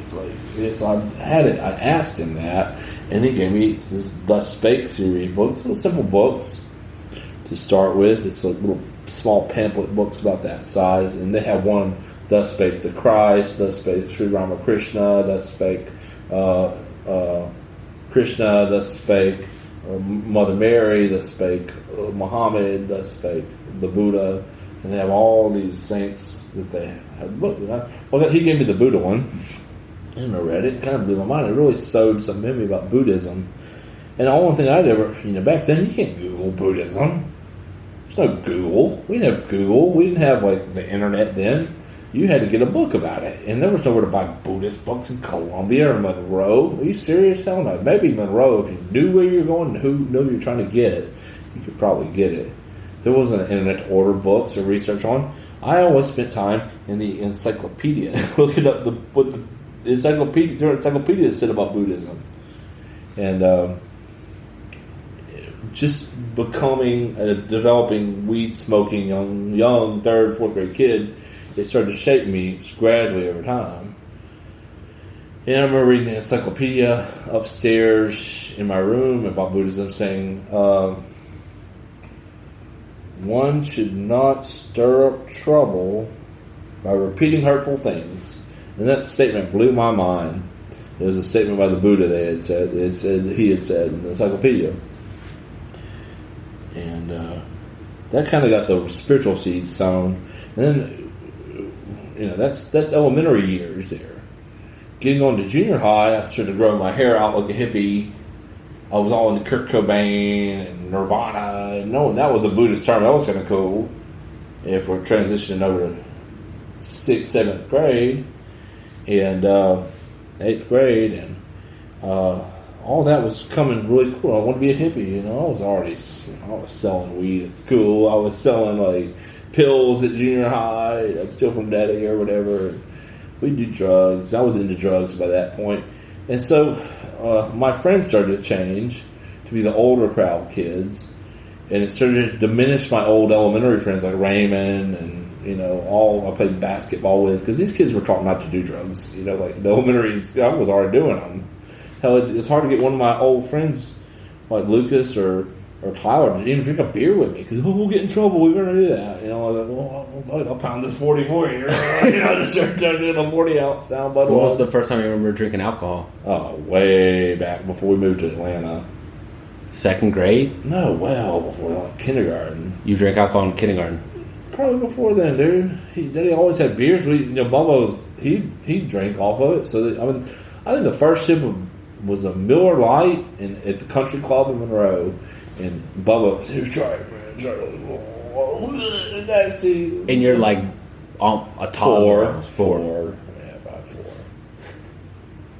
What was the first time you remember being drunk? I mean, I guess if you drink half a beer as a 4-year-old, you get drunk. So the first time I was drunk was definitely still in this era. We're kind of still before we get to junior high era, elementary school era. So the first time I got drunk. Mad Dog 2020 grape. Down here at the Locks and Dams recreational area with all the high school kids and Bubba. And Bubba had pulled me to the high school kids party crowd. Bubba used to always say he'd carry an ice chest with him because they could have alcohol in high school because the drinking age was 18 then. They could get away with it. Hey man, I got an ice chest full of Coke. You want some? You say it like Cheech. Hey man, I got an ice chest full of Coke. Cops, y'all want some Coke? He'd say it the best of them like they were a damn Youngblood boy. But we all drink down there and they gave me. And you're in elementary school at the time? Yeah, 3rd or 4th probably. And they called me Kingo. Like my nickname was Kingo, like the CD, my rock CD's name, Kingo. That was my childhood nickname. They called me the King or Kingo. Because Kingo, man, have some of this Mad Dog 2020, dude. Pound it, drink, Kingo. And they made me pound it, and I couldn't stand up. I barfed everywhere. I couldn't even walk. They had to pick me up and hoist me in the back of someone's truck to drive us home. Pretty plastered. chicks, party, bikinis down there. All the high school chicks down there. We had a great time. Right? It was fun, and everybody, the whole school was there. Yeah. My kids weren't there. My classmates weren't there, but I was there. The other fourth graders weren't down there. No, that was all high school, junior high kids down there. Yeah. So talk about your relationship with Bub, your older brother, during that time. What was your relationship with him like during elementary, middle, high school? Very get the fuck out of my face. I don't want to do drugs. I want to be a sport athlete. Did. Not acceptable. You got to do this shit with us, man. You're playing bass in our band. I don't want to play fucking bass guitar. I want to go play football. Oh, kick your ass, Kingo. We're going to wedgie you, dude. They give me a wedgie or whatever, embarrass me on the hot girls. Or what do they do? Piss in a beer bottle. Hey, you want a beer, Kingo? Okay, well, it's piss. And they play that joke on me a lot. Maybe drink the piss. Just being dickheads to me, bullying me around. All his friends and him, and I didn't want to do drugs. I wanted to be what your mom tried to instill in me. I wanted to be like a normal, like you, an athletic person. That's what I wanted to be because that's what I was learning. That's what they were teaching all the other kids too. You want to be on the football team. You don't want to be the druggie in school. You want to be on the basketball team. You don't want to be that druggie kid that paints up with the hippies. But so you feel like you kind of got pulled into that lifestyle by our brother? Yeah, gradually but slowly, yeah. So when did you start, at some point during middle high school, do you think you started to become a regular user of alcohol and drugs? Towards high school? Or, at what point in your life do you think you became a regular user high, of alcohol and drugs? 7th, 8th grade. In the elementary, 6th by 7th, yeah. What kind of stuff were y'all doing? What do you mean, like drugs? Yeah, drugs-wise, alcohol-wise. Well, 7th, I'd pop a lot of pills, Xanax, pain pills. Stuff you'd get from Dad? Your dad? Or wherever, trade them. I'd steal a Xanax and I'd trade pills at school, or whoever give me, I'd get pain pills. I'd get prescriptions to pain pills, and I'd pop them, get fucked up, I'd snort them, snort Valiums, It's fun to always snort whatever you could pop back then, too, Right. But my nose didn't work. I did a little cocaine probably with their friends, maybe some meth or something. But meth and coke were kind of popular. When you get coke, meth isn't as popular. There's cocaine around. In the 90s, cocaine was around, and the meth wasn't as big of a deal. But I'd snort some of that, and it'd give me, I don't like that shit. I'm pissed off at y'all. Fucking kill y'all. So I learned that I don't like to snort cocaine and meth very much, and I like to stay high and chill because I was always kind of crazy. And do you think you're always kind of crazy, or how much do you think the drug? I was always kind of violent, crazy, mean, crazy, like bully, crazy. Until I started to smoke weed. I liked weed because weed would totally chill me out. Maybe, man, now I'm rethinking. Why was I doing that evil shit? What's the point of being a douchebag? It still does that to me today. Right. Why am I angry about stuff? Maybe I should not be angry, Right. I should be happy. So, we get regs back then. You couldn't get good weed back then. There was no such thing as good weed back then. Maybe in Holland you could find good weed, but the weed probably wasn't that crazy then because they were just developing all this shit. Right. What about psychedelic use? So, all right, so psychedelics had encountered with mushrooms several times. We would go pick mushrooms out of the fields, with cow patty fields, and they weren't good mushrooms. They were just cheap. Make shroom juice, tea, or whatever. It wasn't that crazy. It made your heart beat a little fast. That's all it did. It made you a little trippy, but not that crazy. So, I think when I got to high school, I started getting more into psychedelia. So. Acid. Yeah. And that was readily available? Well, by the time I got to high school, I hadn't done acid until between junior high and high school. How aware do you think our dad and Mimi and Papa, our grandparents, were of your substance use and Bubba's substance use during that time? They weren't grandparents. Both. Well, grandparents first. Yeah, Mimi and Papa first, and Daddy. He didn't give a fuck. Our dad didn't give a fuck. No, he didn't give a shit. He was kind of proud of us, I think we were getting fucked up. He was what he wanted to do. We were like his little kids, Because he was doing the same We're thing. like his friends. Yeah. Well, he lived a life like that. He probably couldn't handle that shit anymore. he could probably handle. We drink a lot. He liked that. We were like his friends. We weren't really his kids. We weren't like friends to him. He's told me that. So we'd have parties out here. Just happy we were having a good time, And of course, whatever. I was probably too young to be doing all that shit. But yeah. But anyway, at some point,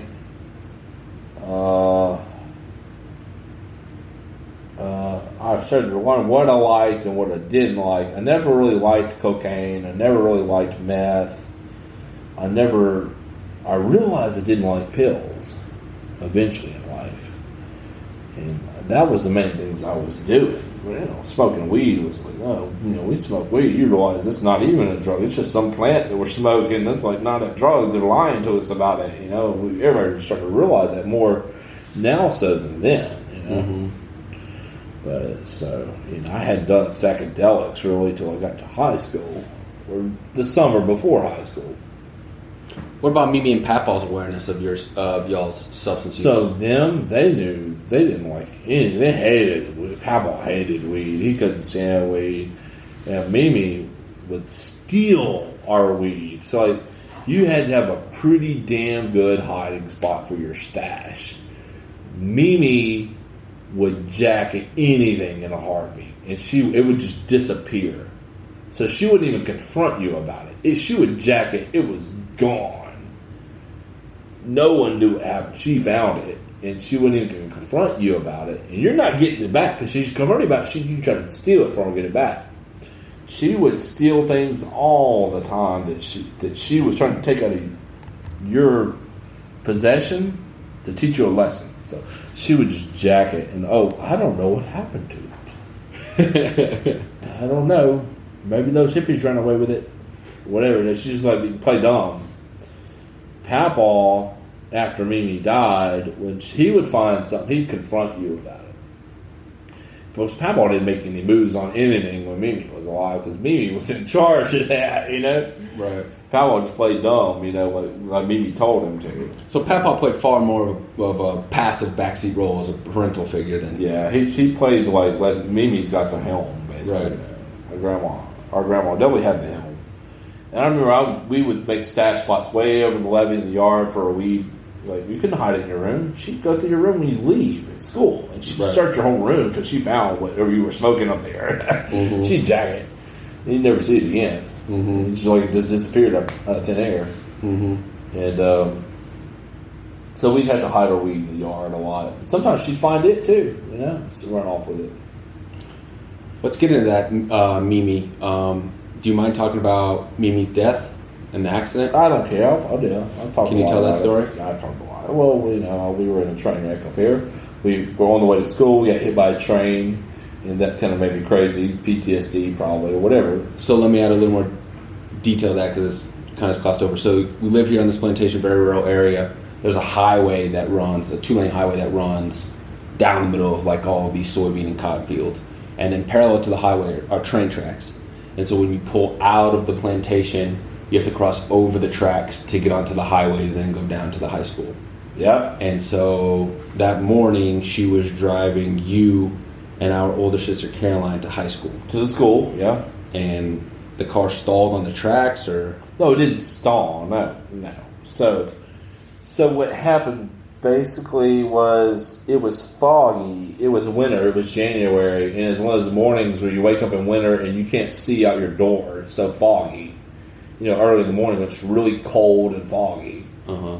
It was super foggy, and we were driving, just on the way to school down the road, and we're all talking or whatever, and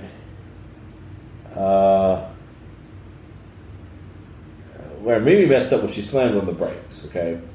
So the train was going way faster than it ever should have been. Like 100 mile an hour. And on a foggy morning, he wasn't honking. Because for years you hear the train honking. Yeah, you hear it from here all the time. Be careful, yeah. It's really loud. It shakes the whole house. The whole house shakes. It's really loud. Well, I'm sure the train driver couldn't see the signs. It was foggy, but he shouldn't have been going. It was 100 miles an hour. But anyway, he was going really fast, and Caroline says, "There's a train coming, Mimi." And she goes, "What?" It's the brake, and she slid onto the tracks. The front tires on the track. So she tried to hit reverse, and by the time she hit reverse, that thing was going so fast, boom, slammed it, spun us in the ditch. So that's what happened. And Mimi died. She was killed Instantly. No, she was still alive. Okay. She was still alive because she was breathing and, didn't look like... She looked like she was sleeping, but she was snoring. It knocked her unconscious. But Caroline was unconscious, too. And you were conscious. I was awake. Wide awake. And what did you do once... The cops are going to show up. I got a joint in my pocket. I was going to smoke at PE. I wouldn't ate that motherfucker somewhere where the cops wouldn't find me, because I knew they hated me, dude, and they were going to bust me for that joint. They were going to search me as soon as they showed up.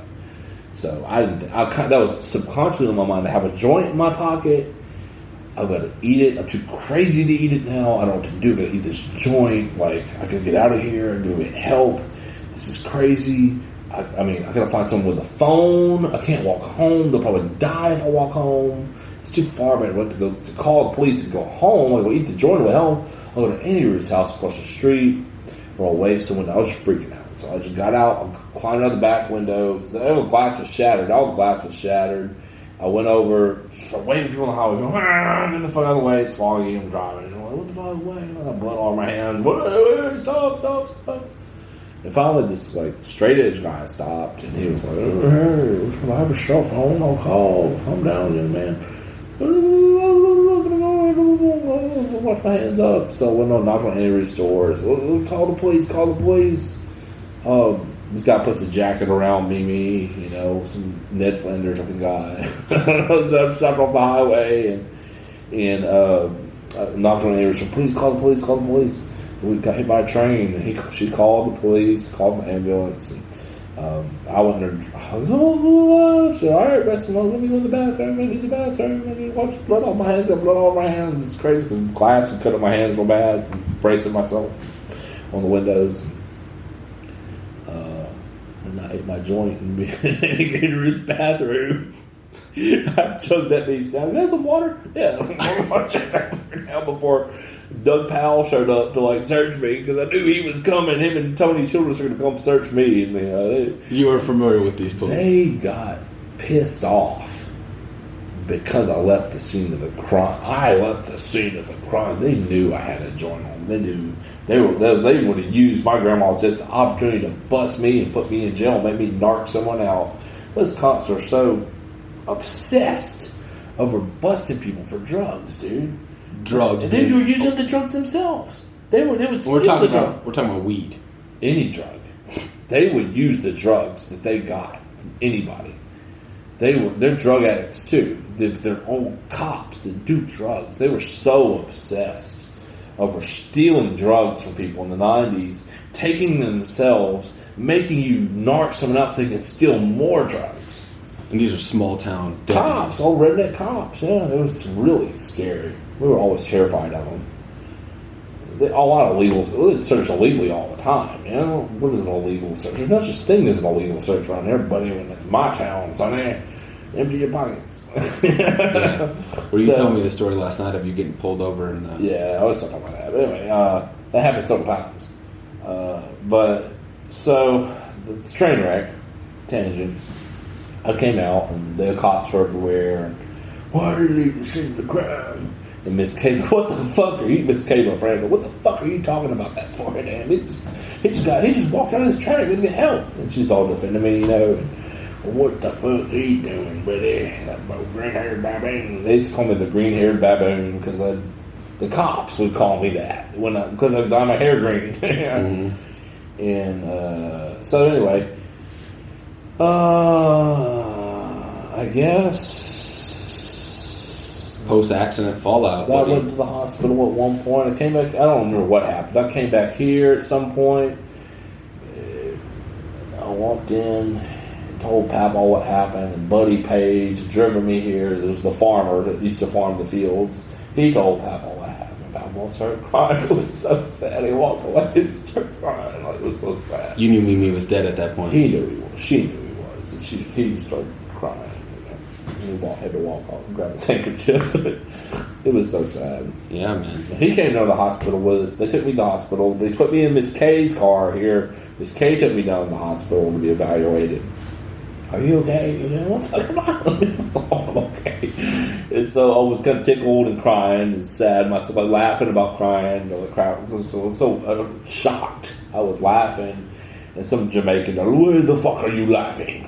I'm here to evaluate you. I'm like, okay, stop it. Here, put your foot up here. And I'm like, put your arms up. Touch your nose. I'm like, what the fuck are you saying? Say this joint, dude. Hey, with this hog leg joint, and I'm like giggling about it, you know, like I'm already stoned as shit, and I'm like laughing about all this. I might have been fucking spontaneous combusted if I had to eat that joint, dude. Right. And it may have only got maybe somewhat sane out of it. So, and I'm giggling, and the doctor's all pissed off, thinking I'm not taking him serious. He didn't understand what was going on in my head. I was freaked the fuck out. And that's what happened, you know. And then Caroline, your sister, our sister, was in the hospital for several weeks, if not months, right? Yeah. And Mimi had died. Caroline flipped under Mimi, and Mimi was on top of Caroline. So they both leaned in, like where Mimi had. Caroline, I think, hit the passenger window? The passenger window, and that put out her ear, I believe. Or maybe she was in the front seat. Whatever side she hit her ear, and she deafened the ear. And Mimi just fell over on Caroline. I was like, Caroline, are you okay? Mimi, what the fuck? I was tripping. And, like, you know, Caroline was like fucking Mimi's like snoring, like unconscious snoring. She was asleep. Well, she was asleep. She was scratched up and asleep. And Caroline was underneath. I couldn't tell what. So the first thing, I'm like, I need to get some help. You know, I was going to call the ambulance or something, call cops or something. It's the first thing I thought. So that's what I did. Jumped out. Ned Flanders pulled over. Miss Kay pulled over. Miss Kay is a family friend. Used to drive us to school too. She would drive us the mornings. Mimi only was driving us because she had to go to the beauty parlor that day. She was going down to the beauty parlor to get her hair done, and she wanted to drive us. Okay, don't worry about picking them up, because Miss Kay normally picked us up because she drove from Bosco down to Boscoville to with Adrian, her daughter, to go to the same school with us, and she would drive and pick us up usually, take us to school. That's the only reason Mimi was driving. She had a hair appointment. Wow. And so, what do you remember about how your life changed after the accident? Like Bubba off his crazy pills. Totally unconscious how crazy you're going. You don't understand how crazy you're going. When, of course, you're that age, when you haven't learned. How old were you? I was 16 then. So you haven't learned what mental illness is. You haven't learned anything about life. You're only 16 years old. You're still learning. And you get that something traumatic like that to happen to you. Of course, the doctor, Dr. Brainpower, Dr. Sewell was like, you know... Dr. Sewell is this psychiatrist in Monroe, correct? My dad's old psychiatrist. Who you're not in Shreveport. He's in Shreveport. And you're not a fan of this guy. I'm not a fan of any quack doctors that push pills, because they push pills and they don't make cures. They push money in their own pockets is all they do. They don't care about if you're cured. They just want to give you on a pill, push a pill. That's all these doctors do. I don't believe in any of this crap. It's all fake. It's all money driven. It's all greed driven. It's all industrial pharmaceutical corporation driven for big money. Otherwise, these pills wouldn't cost anything. And they do. They cost a lot of money. So he wants to put me on Depakote. Oh, I'll put this on this Depakote here. Robert the movie to make you better. Like, I'm like, doesn't that shit right your liver or some shit? Yeah, it does work your liver, but you'll be okay. Whatever, boom, bipolar disorder, blah, blah, blah, blah, blah. I'm like, bullshit, dude. I'm not taking your fucking quack pill. I take real pills. He's like, well, that's not the answer. Well, you're permanently hospitalized. With that stupid face that you have to permanently hospitalize you if you don't comply with taking this Depakote. You know, the retarded, annoy you face, you know. They probably use it on all his under mentally ill patients to get them to have an excuse to call the cops and put them in the hospital. So did your behavior start to change? Do you think after now that I look back, it did. Yeah, I went kind of crazy. I went crazier and crazier as the 2 years went by. High school left. In your junior and senior year of high school? I was a sophomore, when it hit. So by my senior year, it really affected my health. I wasn't realizing, and then you can't see it in your own eyes. When you look back, I think almost the doctors would say the traumatic experience affected your mental health. But to me, it wasn't. I don't think it was the traumatic experience and the trauma that affected my mental health. I think it was physically the brain damage I got from actually being hit, like physical impact brain damage. I mean, it's been some effect of PTSD from going through that affected me, but I think the actual impact it made my head hitting like something in the train, it physically damaged my brain for the rest of my life. I think it was more physical than that. So the damage, in your opinion, was more physiological than psychological? I think it was, now that I look back. Because I handled I handled the trauma pretty well for eating a joint and all that. Getting through it. I cried because my grandma died. I had my peace with my grandma, with her spirit leaving this world, leaving to the after community of the light or whatever. I had this peace with her. I had felt peace about her going. And I handled it pretty well. I didn't screw my head up depression wise. It did screw my head up somehow, where my dopamine regulation was gone. I could not regulate. And not only substance abuse continuing didn't help either. So it suited me. Yeah. So then tell me about that. Tell me about that treatment, because I know since then you've had a storied history of different treatments, of illness developing. So by my senior year, they put me in the loony bin. Why? Well, okay, so this is completely bullshit. So I was the kid at school that brought the vial of LSD to school, and I would give all the kids LSD at school, to party. People used to bring pills to school. We'd all eat pills. People would bring weed to school. We'd smoke it at the football stadium. So I thought it'd be a good idea to bring LSD to school and get everybody high off acid on a certain day, an annual day, St. Patrick's Day. I'd bring LSD to school on St. Patrick's Day, and I'd have it really disguised. They could never find it. They couldn't prove it unless they tried it themselves. So I gave LSD out to 100. Sold LSD $5 a hit. I got $2 a hit. I would double my money. $5 a hit right there. And you pass out 100 cookies of LSD. I put it on cookies, and you never know it was there till you ate the cookie. Mm-hmm. So, getting to what happened was the principal didn't take him long to figure out who's bringing the LSD in the school. This kid's crazy, we got to do something about this. So, there's these kids, I don't want to name names, they probably were narcs. They called in, and one of them is an actual authority in this. They were high school kids, the brothers, and I've seen them recently. I don't have any bit on, but they faked a bomb threat. They said, "This is Breston Youngblood." They called in on a landline. "This is Breston Youngblood. I'm going to blow up the school with a bomb," because they were douchebags and didn't like me. And also, I bet you the cops had probably busted them and made them do this to rat me out to contain me, because they could never catch me. I was too smart for them. So they came and got me, took me to the school psychologist. Police came and they all sent me around. Sharon Mullins, school psychologist. "Oh, you called in a bomb threat to the school. What do you do with you?" I said, "I didn't call in a fucking bomb threat. What the hell are you talking about?" "Oh, he's making it up. He's delusional. He's psycho-delusional. Blah, blah, blah, blah, blah." They just completely blew over that I was mentally ill. Got me to a mental hospital fast, because I was kind of like Bubba, crazy, manic, got me to the mental hospital. Were you on any medication at the time? No. I'd never taken medication in my life. I took my own medications. Right.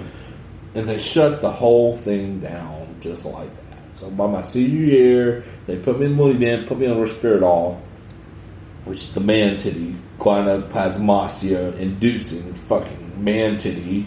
Risperdal. Yeah. It ruined my life, dude. Typically used for bipolar, right? For schizophrenia, not bipolar. No, for schizophrenia? Not bipolar, schizophrenia. It's an antipsychotic? It's a way old school antipsychotic that makes you so fucked up. You're lucky to like have like a 2-hour, 3-hour day of awakeness. Right. The tranquilizer. No amount of coffee will wake you up ever. Right. And just fucked me up so bad. Ruined my life. Cause impotency, suicidal thoughts, all this shit. And they prescribe it with people with schizophrenia. It's barbaric. Oh, you have drug-induced psychosis, Mr. Youngblood. We'll put you on Risperdal. You'll be a lot better. Sign these papers, and you can be a mentally ill person for the rest of your life, basically. Because we're going to get you hooked on this medicine you're going to be psychologically dependent on to ever function. And that's when the whole quack med thing began, dude. I signed the paper because they wouldn't let me go anyway. So, fuck, get this over with. Y'all aren't going to take me home until I sign these quack papers. This is senior year of high school. Senior year of high school in October ruined my life. My life went really downhill from there. How long were you in the a week in the adolescent loony bin because I was still 17. Right. I was with all these little 12-year-olds and 10-year-olds. It was crazy. I'd never been in the real loony bin. I was the adolescent loony bin. Anyway, they put me on that shit. All my friends made fun of me at school. All the ones that weren't as cool as me became instantly cooler than me because I'm mentally ill now. You had the label. I had the label at that point when I got, he got out of the mental hospital. Ha ha, that's what selling LSD at school does to you, bruh. All these douchebags or squares use that opportunity to rise to the top for their own popularity in high school. Like, oh, we're popular now. Breston's not popular anymore. He's a square. Now our people are cooler and so whatever the fuck where we hang out. This guy's a douchebag. He went to the mental hospital. And they fucking made fun of me, and they didn't treat me the same ever since. They alienated me and treated me out like the outsider. They kicked every one of my friends out of school. They were all either sent to another school or suspended or had to go to GED. My main bunch I ran with my senior year were all kicked out of school. And it ruined my life. And now I got to be friends with the straight edgers that don't do acid. And that's really blew my mind. I don't have any friends left to party with. All my friends going to my senior year suck so bad. Oh, the football team's cool again. Yeah, no, the kids doing acid, bruh. It was like, come on, we're going to rise to the top. And that's all bullshit. How'd you finish up academically? Pretty damn good. Now, there was a chemistry teacher, Mr. Floyd, taught physics. I fucking rocked his chemistry class. Well, my senior year after I got out of the middle hospital, you're not doing good in physics at all. He's full of shit. I knew calculus and math, but fucking know tomorrow. His physics wasn't nothing. His physics wasn't shit. His physics was fucking like baby physics. Oh, F, D, F. Right one in the fuck on my paper, just rigging up. Got me to the mental hospital. Oh, its grades are dropping tremendously.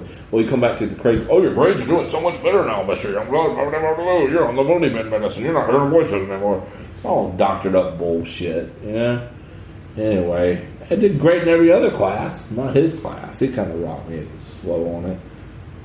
I was kind of crazy, though. But, the Risperdal did bring me back to earth a little. Bring me back down, off. Way tripped out. Manic. Brought the mania down. Mania as much as crazy, really tripped out, rave kid, crazy. This redneck high school, Right. Kind of like Bubba coming back from Burning Man. Right. Sitting down with a bunch of square redneck kids at the school. Right. Yeah, that's exactly what it was.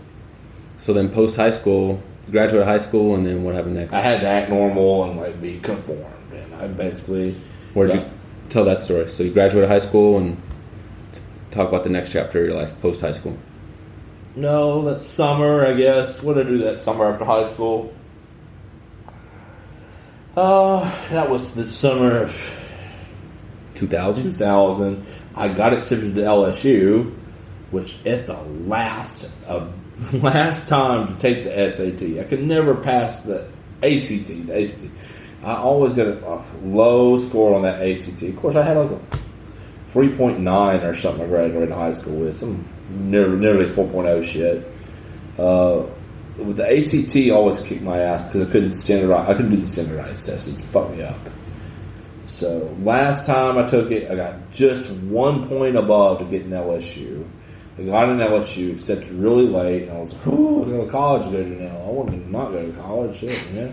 You did not want to go to college? I did. I did. I wasn't going to not go to college. Oh, I got you. No, I was determined to go to college. I always wondered where I wanted to go. I applied to Rice. I applied to Tulane. I applied to LSU. I did not apply to ULM or Tech. That was the lamest shit on the earth to me. Was being in Monroe or around here. I didn't want to get the fuck away from here. So ULM is University of Louisiana Monroe, and Tech is Louisiana Tech, both here in North Louisiana. Yeah, I didn't want to be anywhere around North Louisiana. So I wanted to go down south. So LSU was the easiest one, except I hated Baton Rouge. I never wanted to live in Baton Rouge ever. And I said, you know what? If LSU or not, I'm never going to live in this shithole town. Never. Because I was robbed there at gunpoint in a cemetery at 3 a.m. at night by this crackhead black guy. When was this? This is like, I was after the train wreck, when I was already fucked up in the head. So after the train wreck, maybe it was the year after that, my junior year, I went to Mardi Gras to help my dad do a job. Oh, I can't go back, we're not done with the job yet. You got to take the Greyhound home. Took the Greyhound home in New Orleans, Baton Rouge. I was going to be there by sunrise in Columbia, because they used to have a Greyhound stop in Columbia. Papa was going to pick me up. I got off the bus. This black crackhead I said, "Give me a joint and a beer, dude." And I'm cool. Well, come on, Cracker, come with you a beer. Cracker, you cool. Give me some money. I said, "There's some money there. You give me a beer." I'll go to the liquor store. I got you a joint. Boy, let's smoke this joint.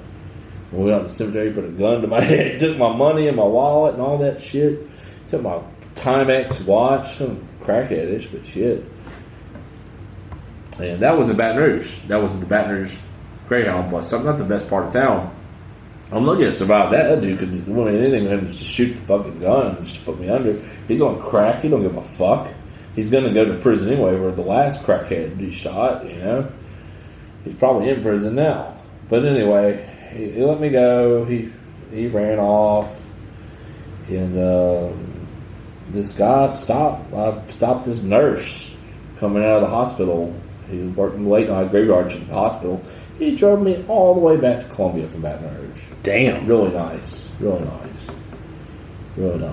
And I never thanked him. I thanked him, but I never, properly. Don't know who he even is. I never met him ever again. I don't know. He lived in Natchez. Anyway, that's a whole other story. So that made me never want to live in Baton Rouge after being robbed there. Right. And so anyway, that summer, I don't really remember much about that summer, except trying to say, well, I'm not going to do drugs anymore. And maybe I'll smoke weed, but I'm not going to do LSD or mushrooms or cocaine or pills. I'm getting off all that shit. I'm going to even try to stop drinking. I'll smoke weed and have that attitude. We got good weed back then too. We got really good weed. So we had some great weed we were smoking. And so anyway, I got to LSU. And I met my roommate, and he smoked weed too, and he was a Methodist. He was really cool.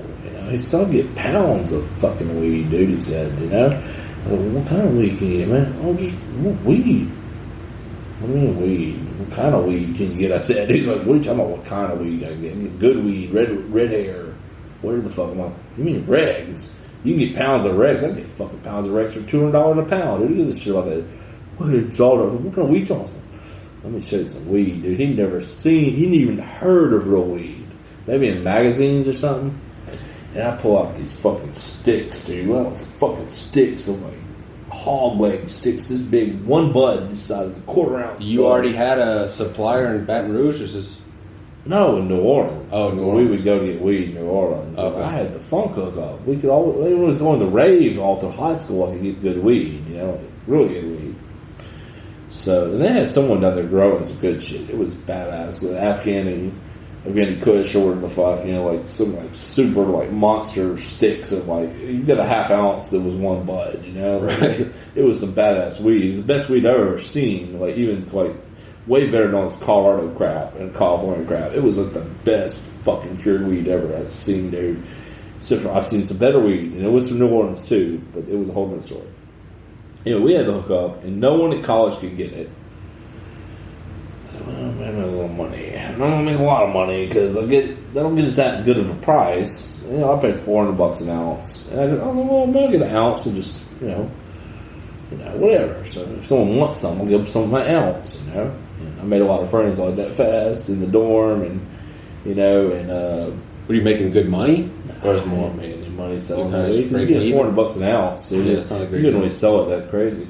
Anyway, I'd give them. I always had cash anyway because I had a lot of money then because the train wreck settlement came in. I had money. Oh, that's then. right. We kind of glossed over that. Y'all got paid out from the train wreck. I didn't get paid much, but I got some. So but it was enough to get through college, and I had grants and scholarships. We had top scholarship.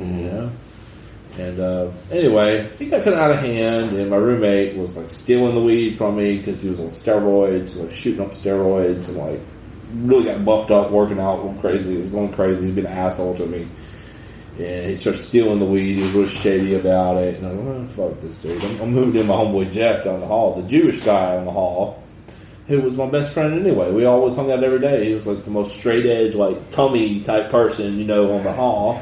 Mm-hmm. Spiritual and stuff. I was like, I'm not hanging out with this guy. I'm not hanging out with these douchies over here, the douchebags, Hold on one second. Take this outside. Or somewhere where there's not so much background noise. I'm going to pause real quick. Alright. So, college. You meet this dude, Jeff, straight edge dude. Jeff, my Jewish roommate, and I moved down the hall into his room.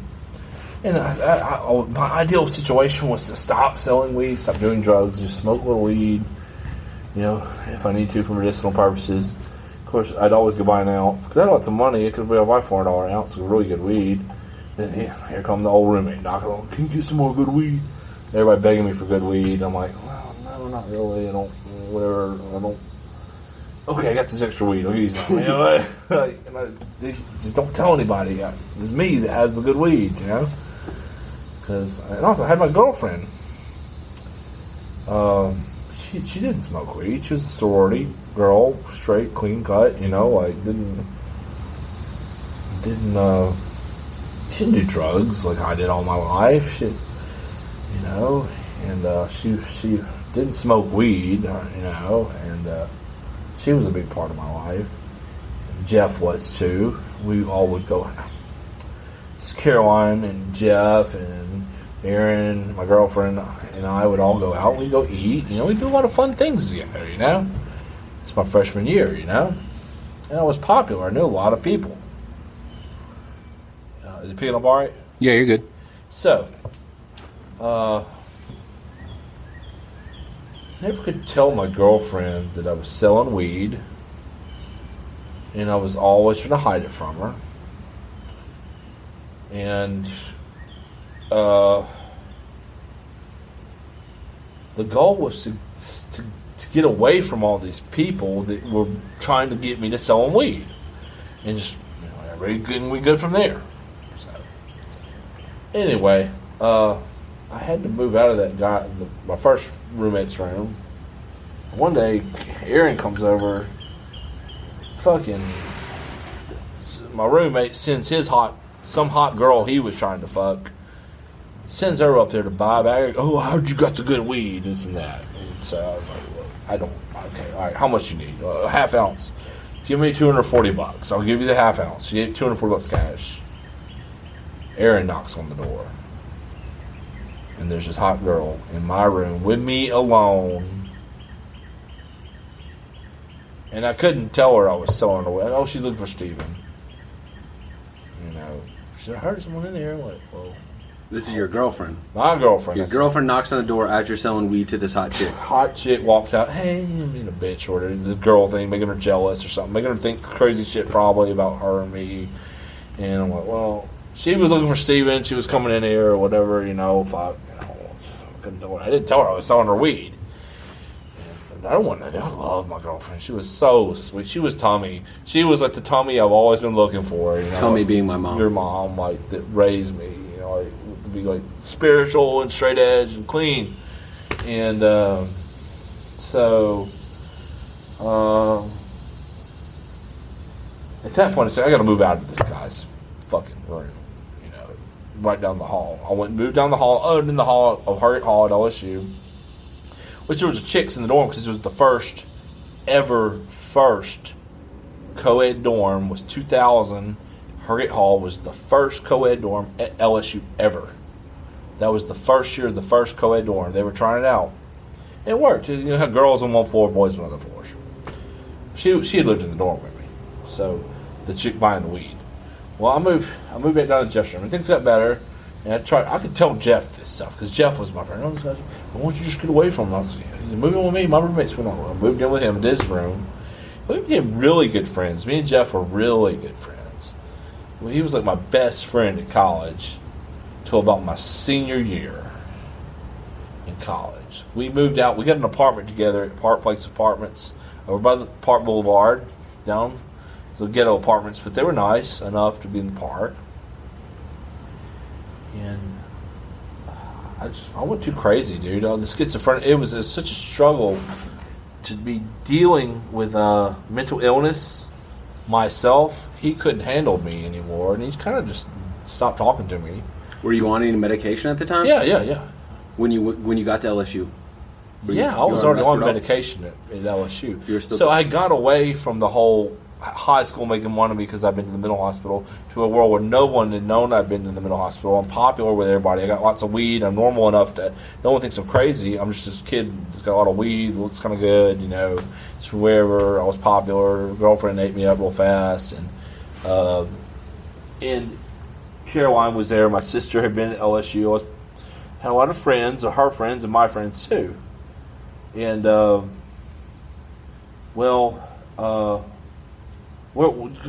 back me up.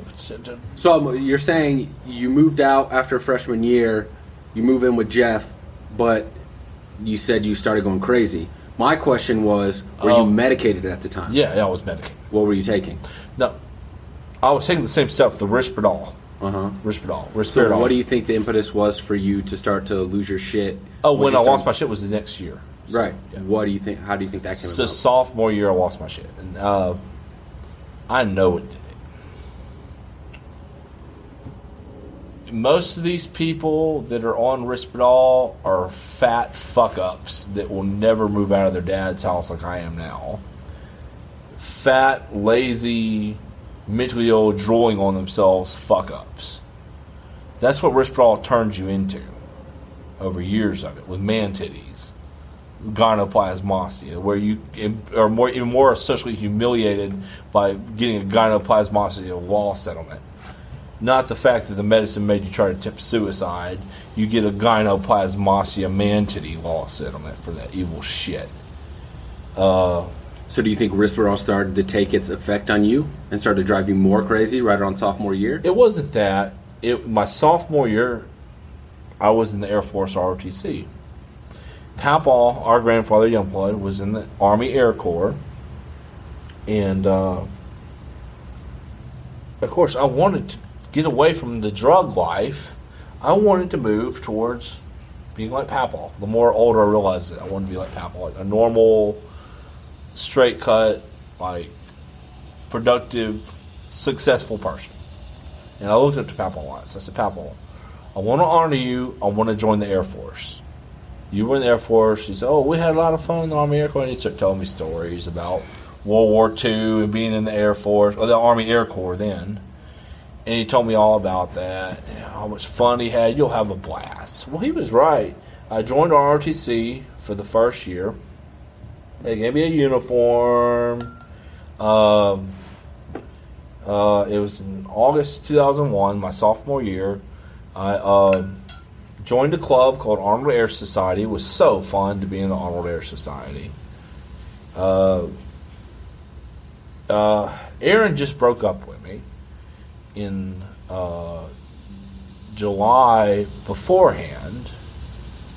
She wanted some space and get away from me, and I understand.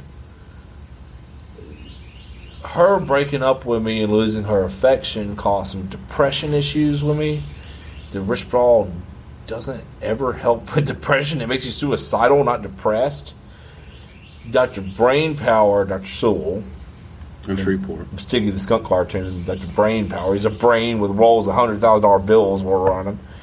Shreveport said, we'll try you on some other circulating medication, Geodons, or Zexatrons, or whatever the fuck, some transformer named pill. And it worked fine.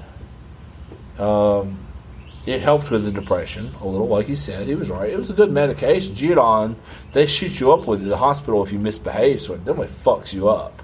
It makes you doped up where you don't act crazy. The problem was these fat fuck-ups that take these type of medicines aren't ripping 300 push-ups a morning. I was in there, man, I looked like you. I was better than you. I was short and I was lean. And I was mean. I'd go and we'd have to go sign in to Arnold Air every day to get in Arnold Air because we're trying to get in the club. That's what really got me ripped. The PT was really wussy. Air Force PT was the Army gave him a little hard time, but we had the PT with the Army anyway. At 6 a.m. or 5:45 a.m. at the recreation center, you got to run 3 to 5 miles. It's nothing for me. I could do that easy. You'd have to, under 20 minutes. And I'd do that easy. I would never had trouble with running. Push-ups. I had done so many push-ups, dude, at the Arnold Air. They only made like 50 push-ups or some bullshit in the Air Force. That's nothing, dude. I could do that like a quarter of the time. And then the sit-ups always got me. I could never do the fucking sit-ups fast enough because, you're using your back. Start over. Right. We're kind of getting off track here, though. We're talking about how you started, your mental state started deteriorating. So it did.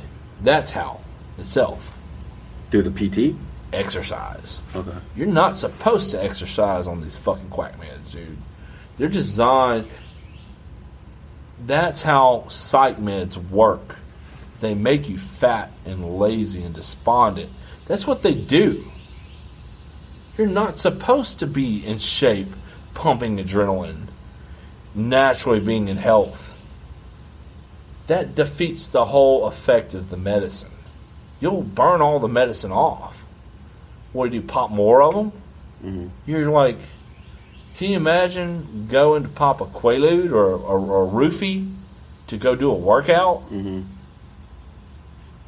You're counteracting it. It's a bad idea. Well, Captain Johnson found out I was on medication and uniform, and that threw all the flags up. Mm-hmm. And I said, why can't you? Well, back then, in any military, you couldn't take a crazy pill and be in uniform. And now it's common. Like people learn about psychology and stuff so much more now. In military, like active militaries can take these medicines because they'll make them take them, mm-hmm. To continue, to not go crazy. Mm-hmm. Back then, it wasn't acceptable. Mm-hmm. So they had the colonel and I had to go to see Dr. Quackpower, who was the school psychologist. Dr. Agus, he's got to take the medication. And like fucking, I said, but why the fuck do I have to take the medication? And we all got into it. He said, you can be an Air Force cadet. You can do it. I believe you. You can do it. I don't suggest you do it after what these medicines, they ruin people's lives. You got to find a way to ditch this quack medicine, mm-hmm. basically. If you're going to be a cadet, but it's your health. He knew what it would do with all the exercise going mm-hmm. to boot camp would just counteract it all. Mm-hmm. And so I had to make the choice. Well, those medicines, I always had trouble waking up and sleep. Even if I had to be there at 5:45 in the morning, I don't care what the medicine was, it was hard to wake up. We had a Veterans Day in November, march. We've been practicing for the march for the veterans on the field grounds of LSU for all the veterans coming in town. Mm-hmm. I missed it. I slept through it. Meds got me. Too much. That pissed some people off. Daddy and Caroline came over and used that as an excuse to alienate me. We think you said to need to hear voices. They're not going to understand what you're saying. You're fucking hearing voices, bullshit, this and that. You need to go to the mental hospital, bullshit again. And so I blew. I said, fuck y'all. Get the fuck out of my apartment right now, you douchebags. Get the fuck out. Oh, Breston, we're here to help you. We're here to help you stop hearing voices. Were you hearing voices?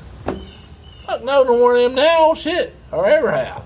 They were just making up their bullshit to fucking get me to go back to the loony bin. Because I was being a dick to them is why. I wasn't manic. I wasn't crazy. I was pissed off.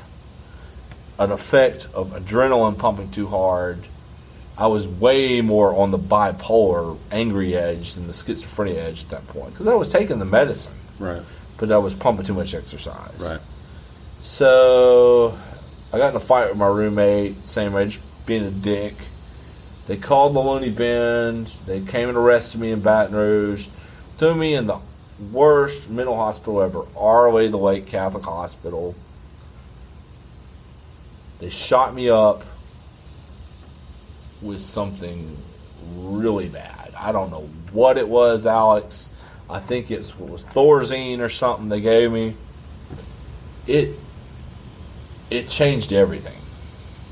That first injection they force injected me with in the straitjacket changed everything. And then they said, it's clear, Mr. Youngblood, you have schizophrenia.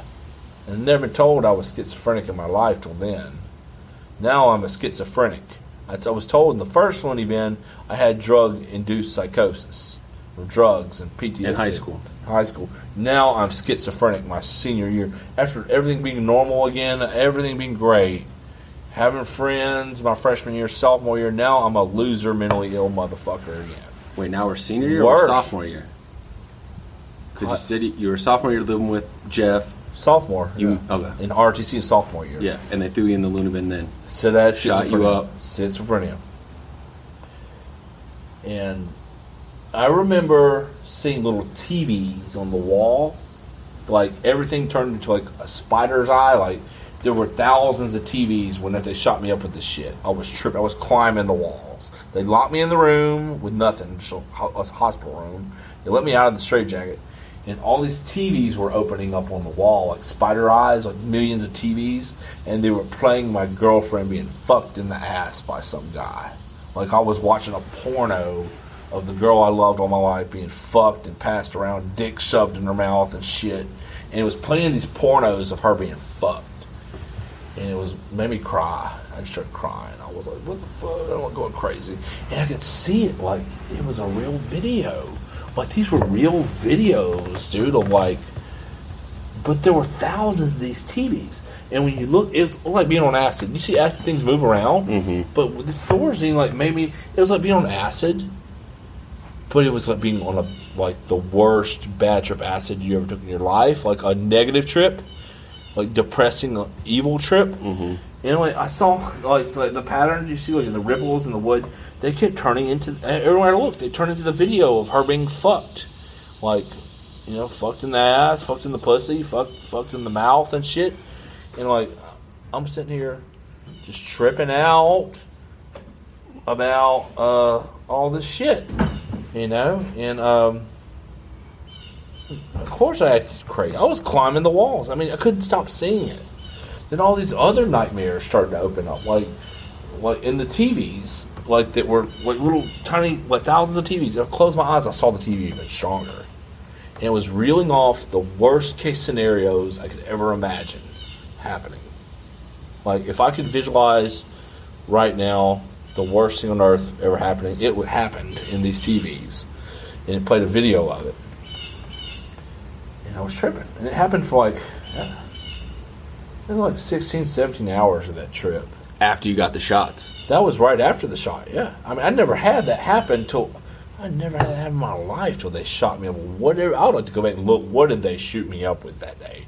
Because I believe whatever they shot me up with that day, when they first checked me into the lake, made me the schizophrenic they wanted me to be, so they could keep pushing pills and keep billing me these really expensive bills. And then, of course, same thing happened at college. LSU's a big school, but it's not that big of a school. It's a big school, but it's not like half the fucking campus didn't know who I was anyway for selling good weed. Same thing at high school. Preston's the guy who went to the mental hospital. He went to the mental hospital. Let's go tell all the hot LSU cheerleaders he went to the fucking mental hospital. He's a weirdo. Stigma with me right then. As soon as I got to the mental hospital, I couldn't even look at my classmates in the eyes. I was humiliated, dude. And he had me back on Risperdal. He put me on the same shit that was making me so depressed and suicidal when my girlfriend had broke up with me. He put me on Risperdal again. Oh, Risperdal works much better, Mr. Youngblood. You're not hearing voices. Telepathy's not real. You know, that's bullshit. Anyway, I acted normal. I got good grades on Risperdal. I could concentrate really well on it because it calmed me down. I could never stay awake. I had to force myself to stay awake and study. That's all I had to do anyway, was study for the rest of my academic career. I made great grades. For all those fuck-ups I made in college, I finished with a 3.7, you know? It's not bad, you know? For LSU, for taking a bunch of classes I wasn't supposed to take anyway. Because I wanted to learn more about math. I wanted to learn more about chemistry that horticulture required. I switched majors 3 times. Took a bunch of classes I loved to learn. So my only fun at LSU was really learning. Was learning about, like, intense, like, crazy graduate-level quantum physics classes in math. I love that stuff. I ate up for breakfast 3D calculus. That was so fun to me. You know? I loved it. And that's what I was kind of a nerd. But I didn't wear glasses. So now, I was a nerd. So you get out of the... When did you get out of the mental hospital sophomore year? About a week later. Okay, so how did sophomore year finish? I remember they put me over in the loony bin across the street. It's in a separate loony place. And that was my first encounter with really loony people. Like, I mean, people talking to themselves, like really mentally ill. Seriously mentally ill people. Right. They were like 70 years old. Me, but 70 years old, you know? Right. Caroline and Aaron came to visit me in it. Aaron looked so cute. I'd never seen him look so cute in my life. And they were like, why aren't you eating anything, Breston? What the fuck do you mean I'm not eating? Fuck y'all. Why y'all put me in this fucking mental hospital? It's a natural thing to say. Fuck y'all. I don't want to eat. I want to die. Or where the fuck your answer is. Then when you're pissed off about being in the mental hospital, ruined. I was skinny. They said you were so skinny.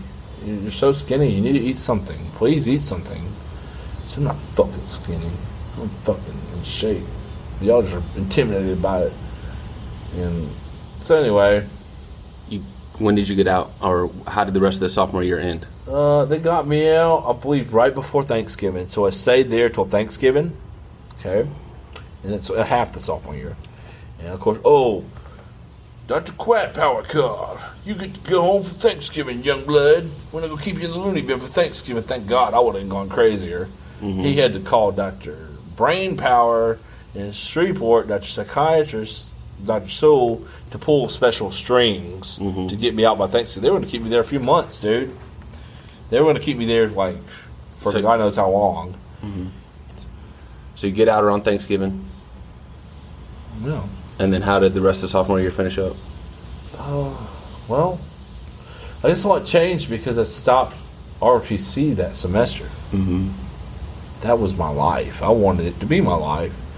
And it was like, what do I do now? I'm like, I want to be an astronaut. You didn't know it. Did you know I wanted to be an astronaut? No. That's why I was going to the Air Force. I wanted to be I was all into NASA, like astronauts. It was like Sticky has a NASA butt hat. She has the butt hat that says NASA because I'm all about space. So I was all about that. I wanted to be a botanist in outer space, like a plant botanist, an astronaut botanist. I knew I wanted to be that for years. Well, no Air Force is going to equal no NASA at that point to me, you know, because Hell, even now, you got to be in the Navy or the Air Force to get into NASA. Still, you know, you got to have that military connect. My life was falling apart, dude. I didn't know what to do. What kind of medication were you on once they let you out? That's what I told you. Risperdal. They kept doing the Risperdal. Yeah, same shit. It made me suicidal. So the rest of sophomore year, were you not in a good spot mentally? I wasn't in a good spot mentally for the rest of college. How many more years was the rest of college? 8. 7 more years. 2008. So 2001 to 2008? 2000 to 2008. 2000 to 2008. You were in Baton Rouge the whole time? 2001 was my sophomore year. Yeah, I stayed in Baton Rouge for 2007, my last semester. So tell me about that time. What do you remember during that time? During those years finishing up at LSU? Do you have any fond memories? It was hell, dude. How so? It was mental hell. It was torment because I was the laughing stock of the campus from being mentally ill. The stigma with mental illness. And it didn't just get half-assed bad. It got really bad. Because I moved back on campus at some point, and I was really mentally ill. They had me on shots of Haldol, shots of Risperdal, and pills of Risperdal, and pills of Haldol. They had me on 11 or so different pills a night. And I was living on campus, in the middle of the heart of the campus, in campus life, at the campus apartments. And did you have roommates during that time? yeah, I had a few roommates. Yeah, Justin's one of them. He's I keep in touch with him. I had this other douchebag roommate who had the really hot Asian girlfriend that was really sweet to me. Kind of watched my back, and I was living there, and something just occurred to me. You know, when I took the Haldol, it would send me to trances. It would send me to just like psychosis, hypnosis thing where I was like, I felt like. I can imagine it now because it's really a drug-induced thing. But it felt like I had Alzheimer's. Mm-hmm. But it would just snap. And it was like, I'm like I am now, normal talking, but all of a sudden I was an Alzheimer's zombie. If I smoked a cigarette, if I drank a beer, if I smoked weed especially, or if I got too hot from exercising. And then the trance would start, and I couldn't carry a sentence. I was like an Alzheimer's patient, a vegetable. I could walk and move around, but I couldn't. I was just freaking out. Everything, it was like this feeling this nightmares were coming true again. All the nightmares are coming back like the TV's thing, but it was different than whatever they gave me a shot of. It was more like nightmares are coming true, and you realize now you have humiliated yourself with all your campus peers because of all the weird mentally ill things you've done. There's only one thing you can do.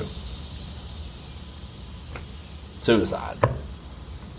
So I took every pill I had. When was this? Living in East Campus Apartments. Do you remember what year? Yeah, it was 2006, yeah. It was the night of the Super Bowl in 2006. And they had a late Super Bowl. I remember for some reason the Steelers were playing whoever. Steelers won. 2006. And Steelers Seahawks. My senior year of high school, yeah. Jerome Bettis game. 2006, and Roethlisberger was a rookie. I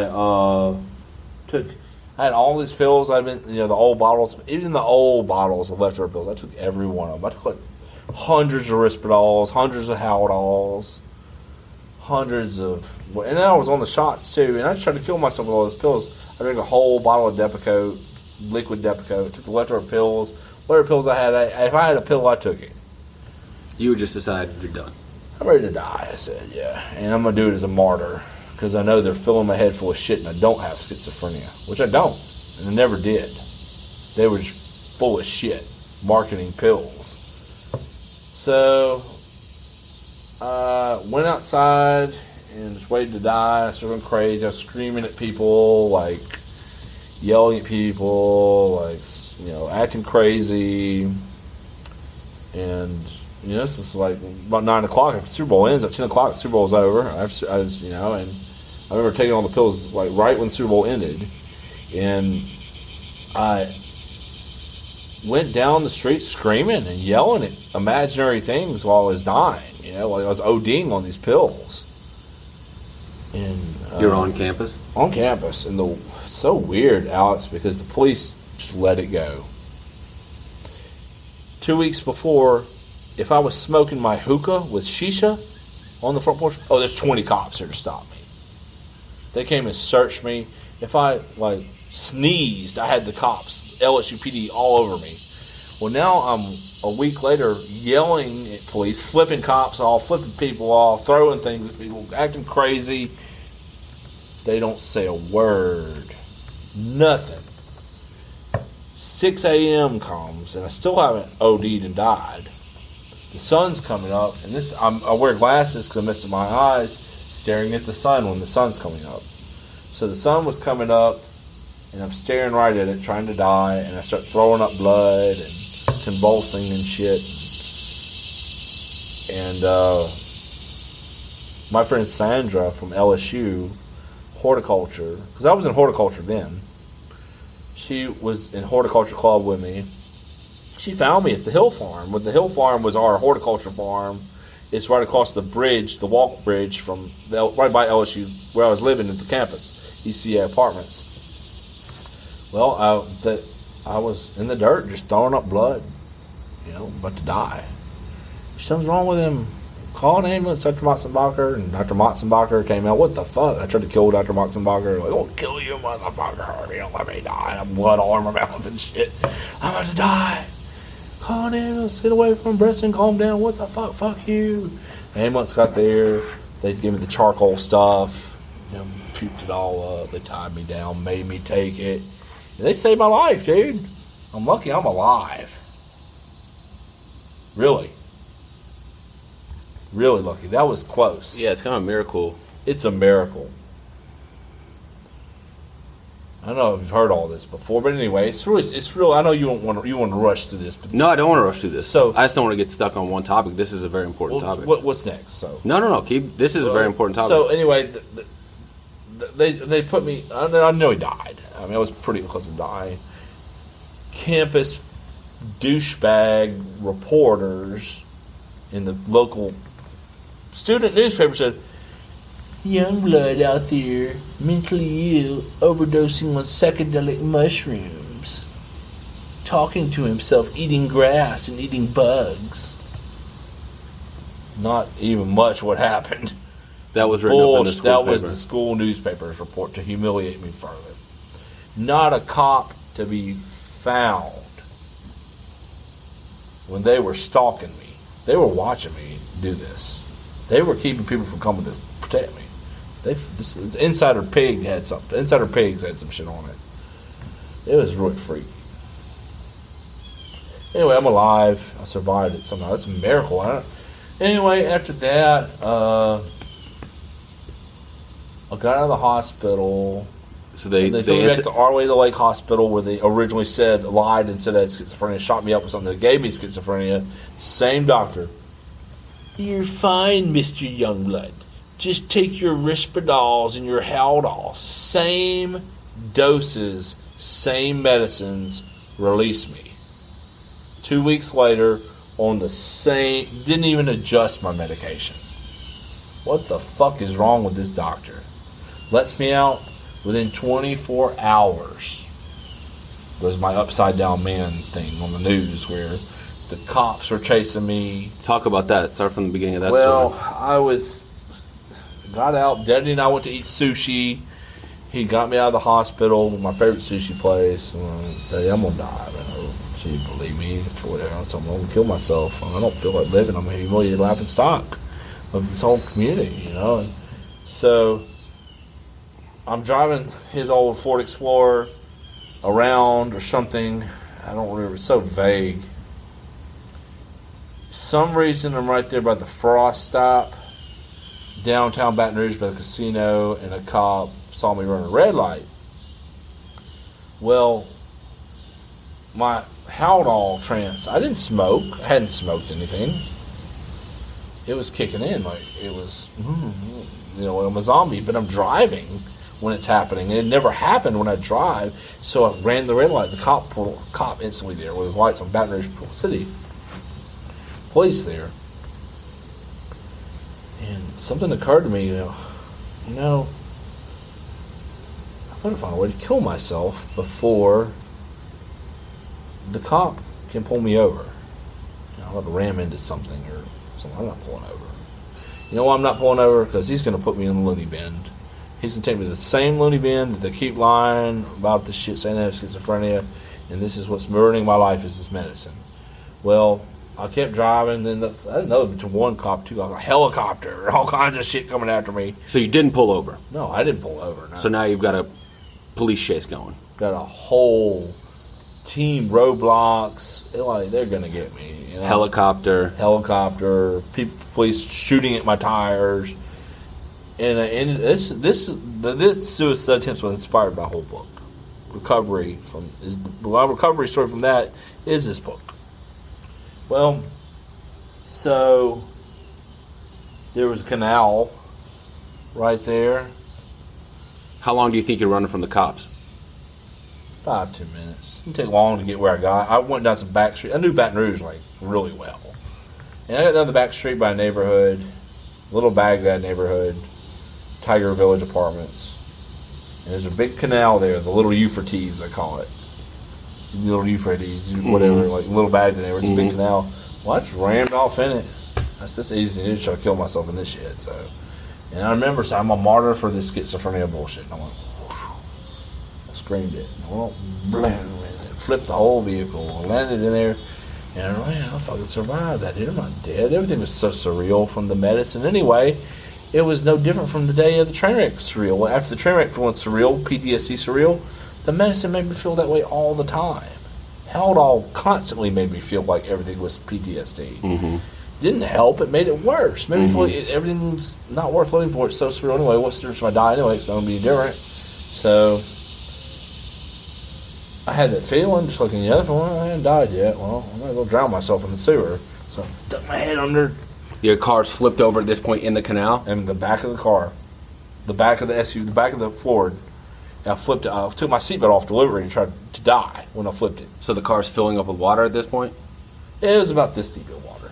So the car is submerged downward and it's upside down, and the back I'm at the back glass. You crawled out of the front to the back. I didn't crawl out anyway. I landed in the back when the whole fucker flipped. You didn't have your seatbelt on or anything? I took it off to try to die. Oh, before you flipped it? Right before I went over the canal, I took that fucker off. Wow. To try to die. Anyway, I didn't die, so I stuck my head under the water and deliberately drowned myself. In the car? In the back of the car? In the canal, in the back of the car, with the water in the car. Wow. So I drowned myself, and I remember like, if you were drowned, well, it's so surreal it didn't matter. Everything filled up with water. Everything. My lungs had water in it. You're trying to drown, Everything, just imagine your lungs be full of water. Everything's full of water. And that's all they do, And finally, they came and pulled me out by the hair. They grabbed my head, get the fuck out of here. I got a picture of that.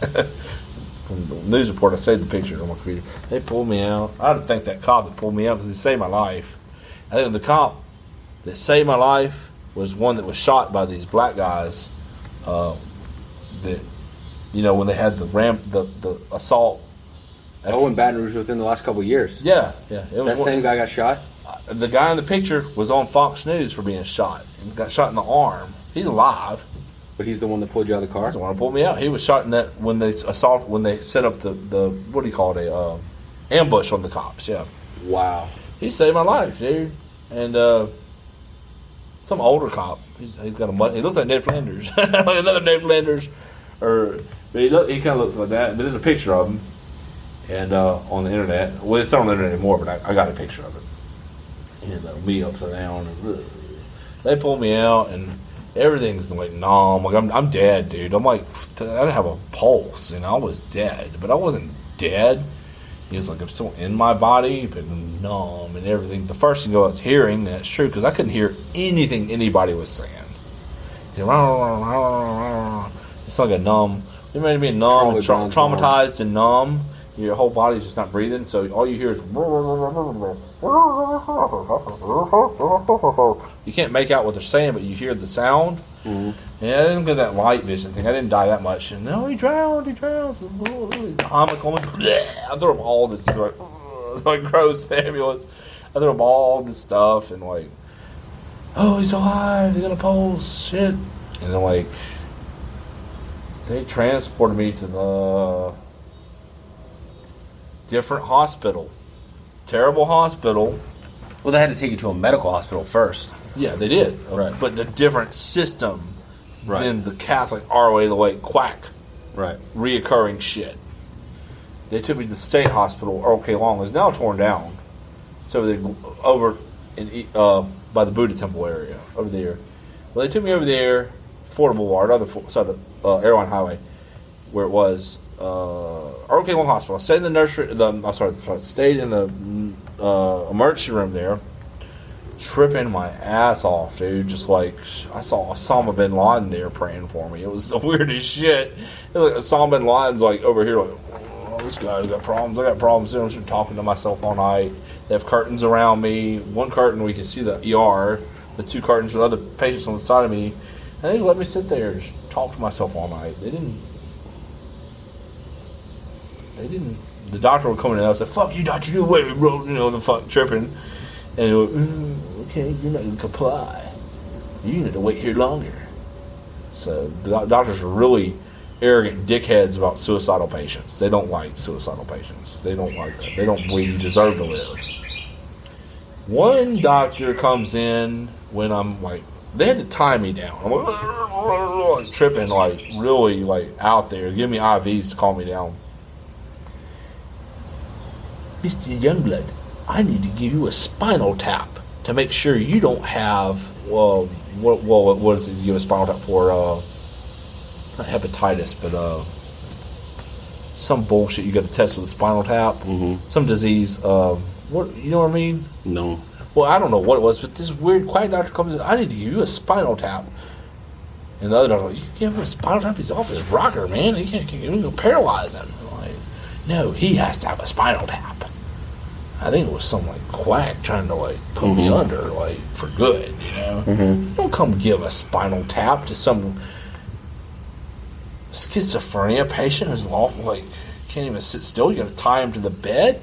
I didn't comply. Okay, well, I'll fucking kill you, Dr. Quack. However, what the fuck, you know, you're fucking pharmaceutical mafia. Whatever I'm saying to him. Well, they took me to Glenwood Springs. Did they give you the spinal tap? No, okay. I wouldn't let them know. And this event became like a news story. Yeah. That's where the you mentioned it when you first introduced the story, is the Upside Down Man. That was like the headline in the newspaper. Exactly. The latest scoop. The guy who says he's Satan, which I didn't say I was Satan. I said, fuck you, Satan, or something like that. Oh, that turned into the latest news scoop that I call myself Satan.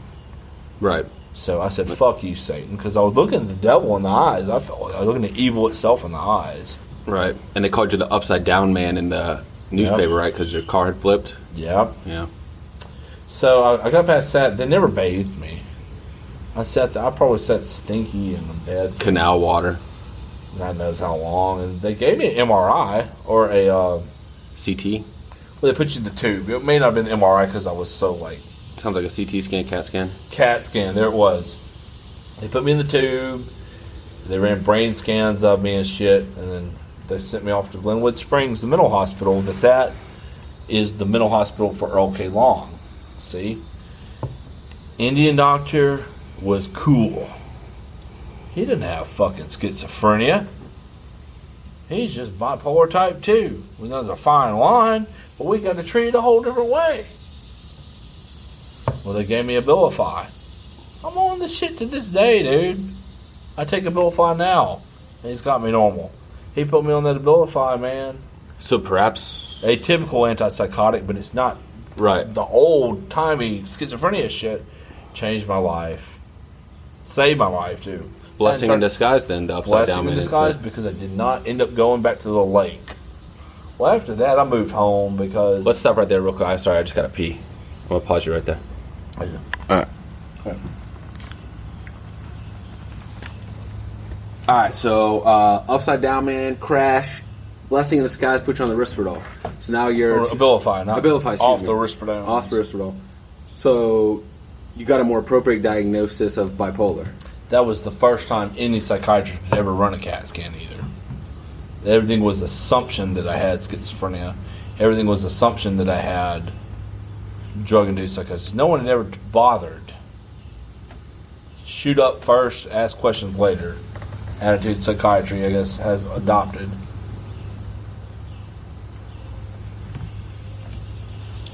Yeah, so now then you go back to school? I went back to school. Okay, this was 06. This was my second senior year. Okay, second senior year. So after... Then what happened? Okay, I went back to ECA. Because I was still staying at ECA. I moved all my stuff out. Moved in Crazy Randy's house. Crazy Randy's Bubba's old girlfriend. Super cute, hot Lebanese chick. And she moved me in. We used to party at the rave a lot together, so I knew her pretty well. Things were pretty crazy there because she's kind of like a voodoo witch or like Wiccan witch. So it's a good witch, I hope, sometimes.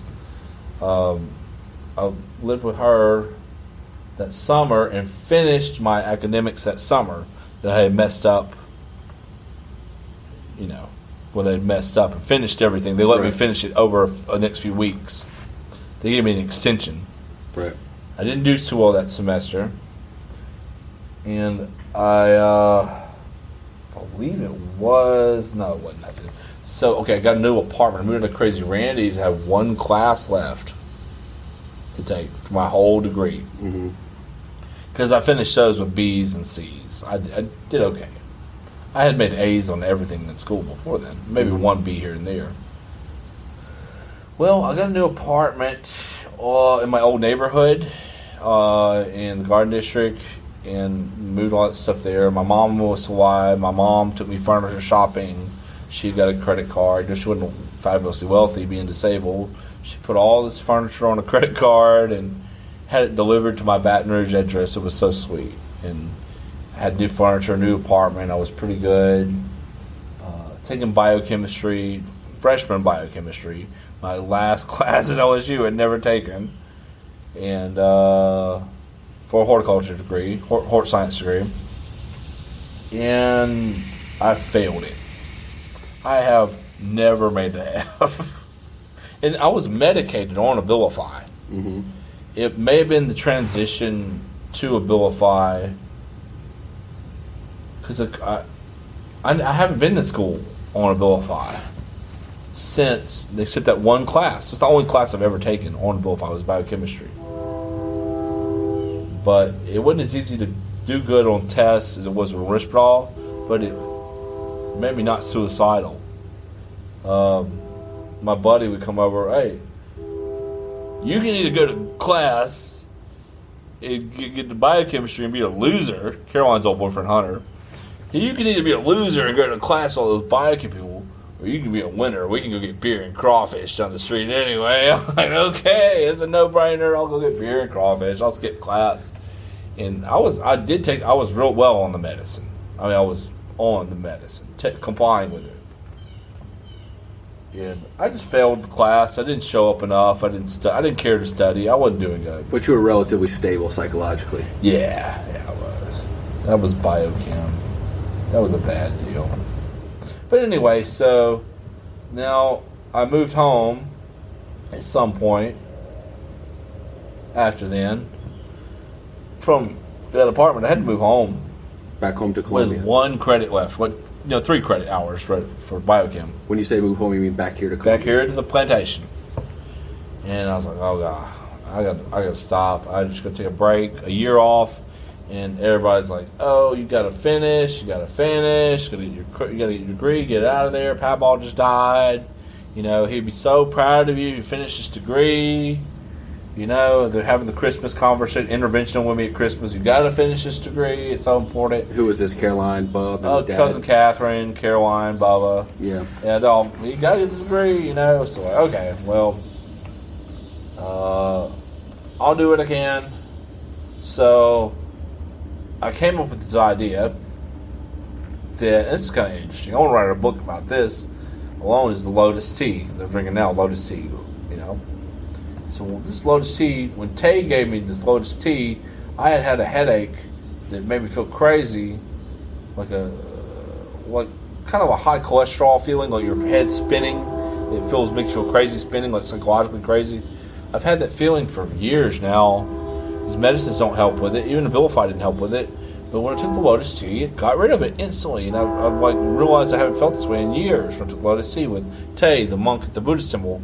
Because when I got out of ROTC in my sophomore year, I started attending the Buddhist temple instead, because it was more of a cool thing to do anyway. Go to Buddhist temple versus ROTC. Right. Opposite. When 01. Two different worlds. Right after 9/11. So. Right. From 01 till I graduated, and into after graduation, I would drive to Buddhist temple from here every week, and I loved Buddhist temple. And that's a big temple now, too. It's a huge temple now. A big congregation. He gave me this Lotus tea. He said, Brother Breston, this will help you practice mindfulness. And did it? He did. So, did you finish up? So I got an idea. Let's do a research project on Lotus. This Lotus tea paper. I'm going to do a paper on Lotus. And I talked to Dr. Lou, who was my old boss, who was the medicinal plant lab director at LSU. He did cancer, obesity-related cancers, diabetes research for Pennington Biomedical. He was doing all the plant extractions for him and planting all these plants you can make pharmaceuticals out of. He got research funding by that. I said, Dr. Lou, that's the idea. He's from China. He's Chinese. Coolest guy ever. I wouldn't have graduated if it weren't for him ever, because he watched my back so many times, because I worked in his lab for 7 years at LSU. Mm-hmm. He was my boss. So him and Dr. Johnson were friends, like really tight friends, and Dr. Johnson was beyond my favorite professor at LSU. So they let you do that. They oversaw your independent study. They got it together on it. It's horticulture and it's biology. Come up with it. Give me what you got. I said, Dr. Lou, I said, well, if you do this biology 399 credit for me, I got this idea about Lotus for schizophrenia. They said, I've had schizophrenia for years. I take Lotus tea now, and it feels like I don't have schizophrenia anymore. And he's like, well, you can't just say schizophrenia. You can't just say this cures schizophrenia. So how? Good idea. He said, well, why don't you say this is for the symptoms of schizophrenia, or alleviates the symptoms of schizophrenia, or something like that. You can't say it cures schizophrenia, right? Because no one has accepted a cure for schizophrenia. Well, I dug through the textbooks and I looked up schizophrenia, biochem, old textbooks, and I looked at all this information on schizophrenia.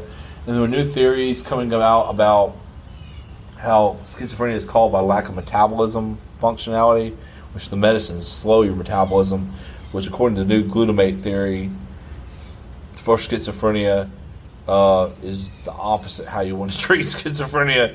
Schizophrenia is caused by the D1 and D2 receptors being overaccelerated from a gradient that starts at glutamate. Glutamate's in every cell of your body, metabolizes them. And when it metabolizes in your brain, it rushes like adrenaline rush in your head because you don't have D1, D2 receptors to regulate the dopamine from turning into adrenaline. I looked up Lotus. Lotus does regulate glutamate in the body. It regulates it by your urinary tract, by your urine cycle.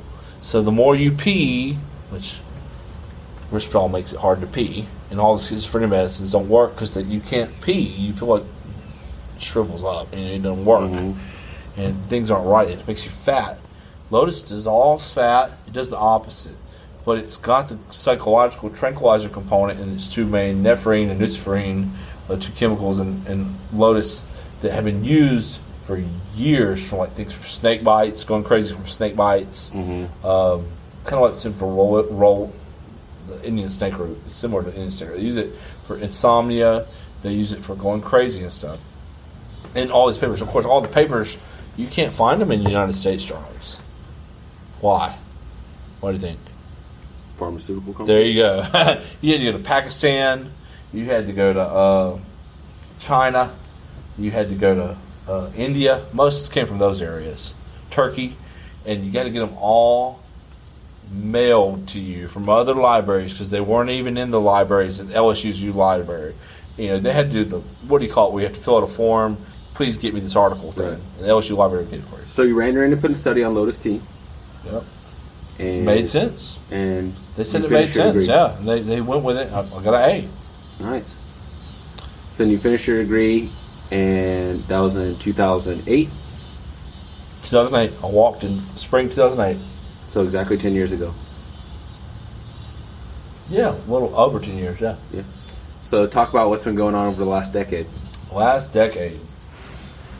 So, moved home, and I, of course, going to the Looney Bin Clinic down there. Well, you got to do something because the state paid for your school.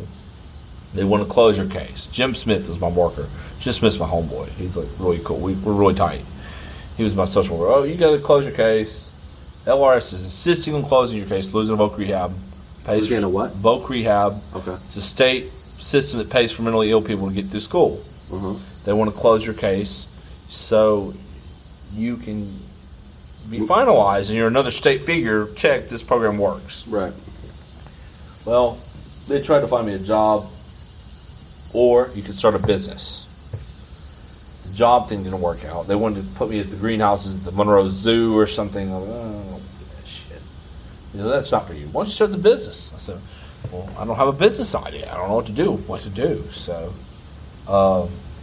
there was a lot of things happening. And it was really crazy then how it's like, 2008, everything was caving in financially in the world.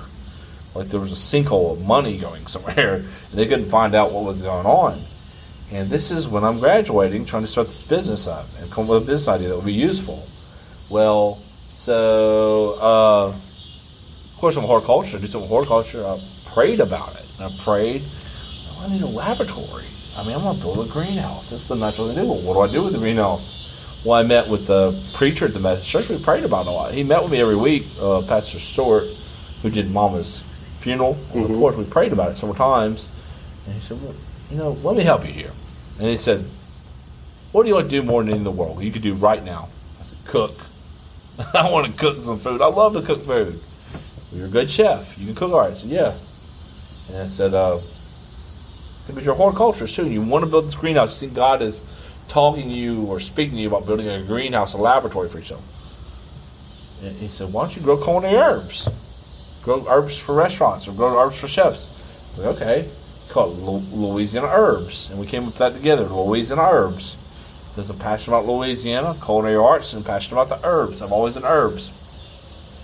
So it started to ferment, and I had to go to the state. I went to the state where they said, okay, we'll give you a chance. You got to go to the class. You present your idea in New Orleans at this class, conference, and if you successfully come up with a good business plan over this year, we'll give you a $20,000 grant. What's left of this money that is sinking out into the earth by 2009. Well, Louisiana Herbs was born in July of 2009, or June of 2009. That's the day on the business plan. And so all that time I had to really come up with this was an herbs idea. Well, they gave me the grant. Okay, and Daddy had us evicted by the bank at our house. At this house? The plantation. Because the evil step-godmother, his other wife, that he had just married, used him for all his money, divorced him the day he ran out of money, and she was my mom's best friend, And my mom warned us of all this. That she would say, don't marry, don't let it, no, she's going to use you for money. She'll divorce when he runs out of money. Well, she convinced my dad to double mortgage our house, the plantation. He couldn't keep up with the mortgages. So she divorces him, and he lied to us. He said he had never mortgaged the house and lied to us, kept it secret, had 2 mortgages on it. We come home one day as a sheriff's department eviction notice on our own family's home for 4 generations. We were pissed, and we confronted Daddy about it. I know what you're talking about, like your mom asked about drinking. I had already started building the greenhouse on his land, that was being foreclosed on by the bank for like several hundreds of thousands of dollars that we owed. You say his land, but it's our family's land. I guess technically it was his land, name. it was deeded to him. I think Mimi and Papa's intention was it for it to stay in the family. Oh yeah, for sure. Yeah, and that was totally a stab in the back to him. And he knows it now, but so.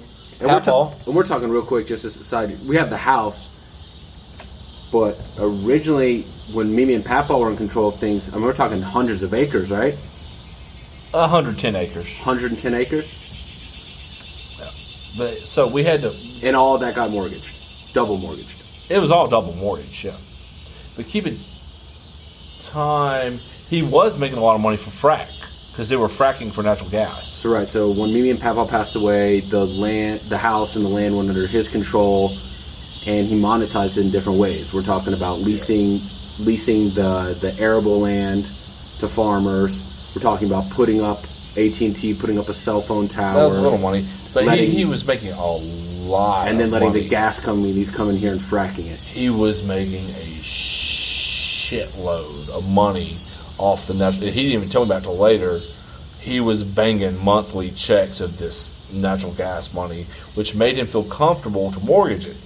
Well, then when Obama gets in, guess what happens to the price of natural gas? It goes to shit from renewable energy, goes way down, and he can't keep up. And so now they dried up the wells. The wells are sealed off now. They're done because the price of it's still really low after all that. So it kind of everything slammed at that recession. A lot of things slammed. But either way,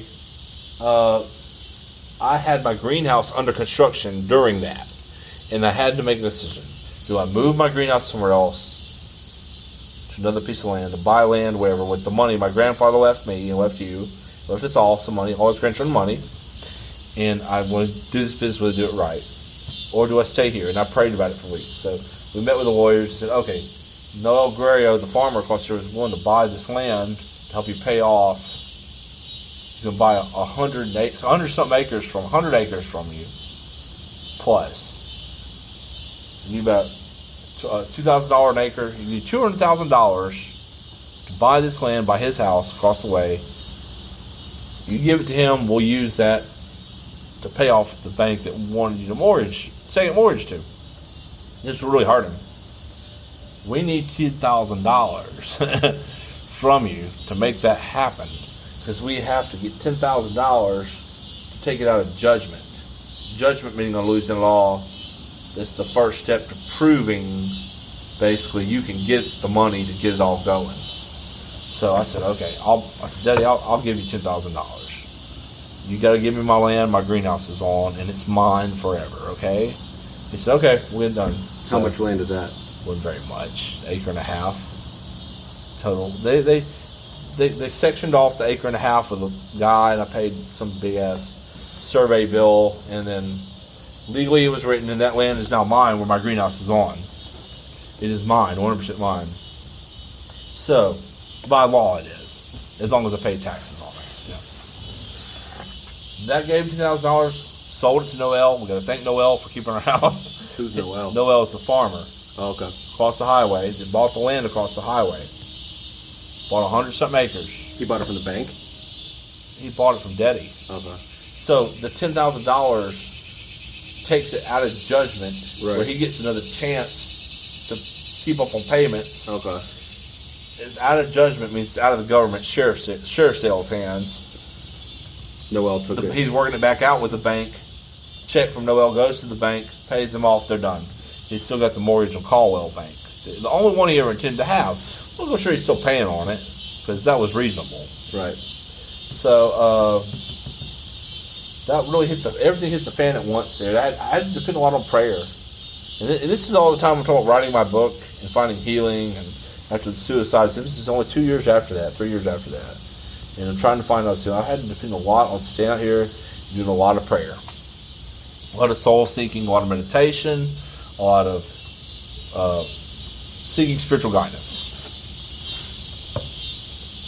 So what's the current status of the land? Of all of this, of what used to be our family's property? No, so all this side of the highway is ours. So all this is Daddy's. Still, that greenhouse section in the pasture is yours. Me. How much is Daddy's?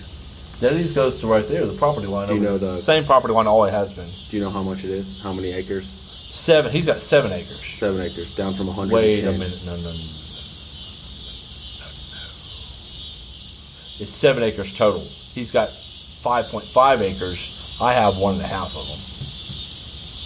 And when it was given to him, it was 110 acres. But of course, part of that was just the field across the highway. Right. Well, after much of the fracking was done. Yeah, so. But it used to be 210 acres. But Cousin Cecil owned 40% of the 210 acres and the house. Daddy owned 60%, what Mimi and Papa had. But Cousin Cecil inherited it from Mimi's brother. So they had an agreement. They divided up. Cousin Cecil gets the north half. So halfway down the driveway up that field is Cousin Cecil's.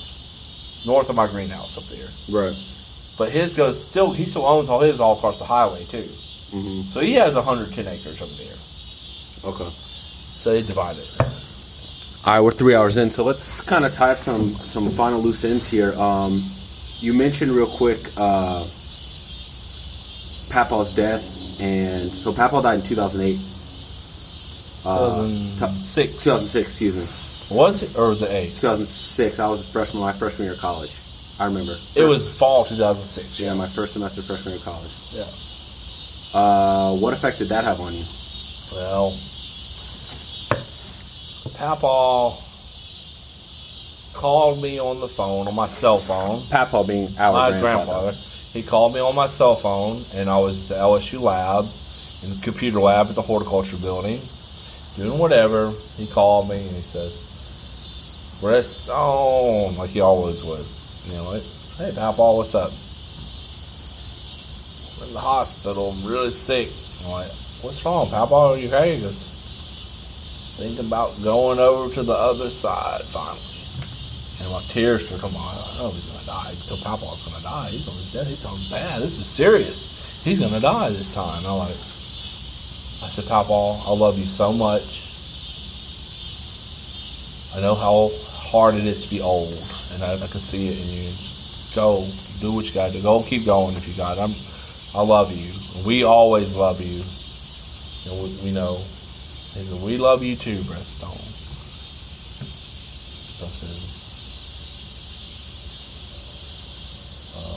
I'm going to come home. I'm coming home right now. Please, be all right, And I'm going to be okay, Breston. So I came home immediately. And by the time I got here, he was gone. He was dead. He had died. That night, I couldn't get home fast enough, but it may have been for the best, because the evil bitch Warnell was kind of around. I didn't really like her. I'm still not fond of her, This is our dad's the evil stepmom. Most recent wife? Yeah, the woman. And it kind of spiritually affected me in a way that made me realize about death that, we don't ever really die unless you want to. If you don't want to burn on, you can burn out. But when you actually leave this world, you kind of be remembered or be forgotten.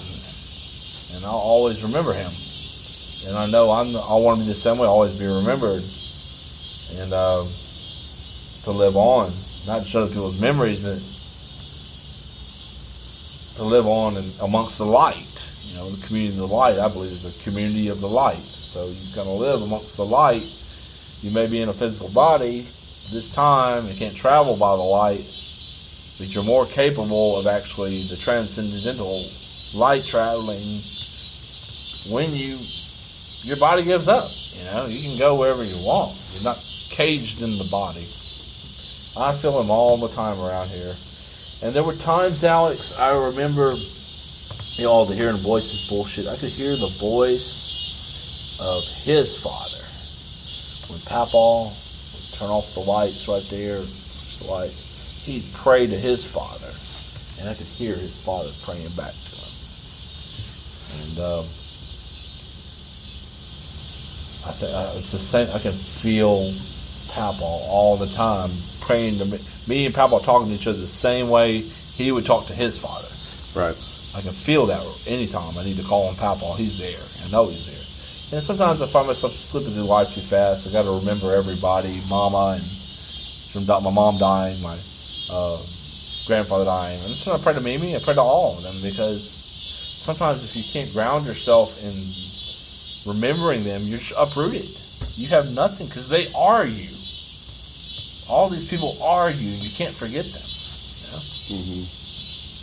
Talk about your mom's death. That was in 2010. 2010.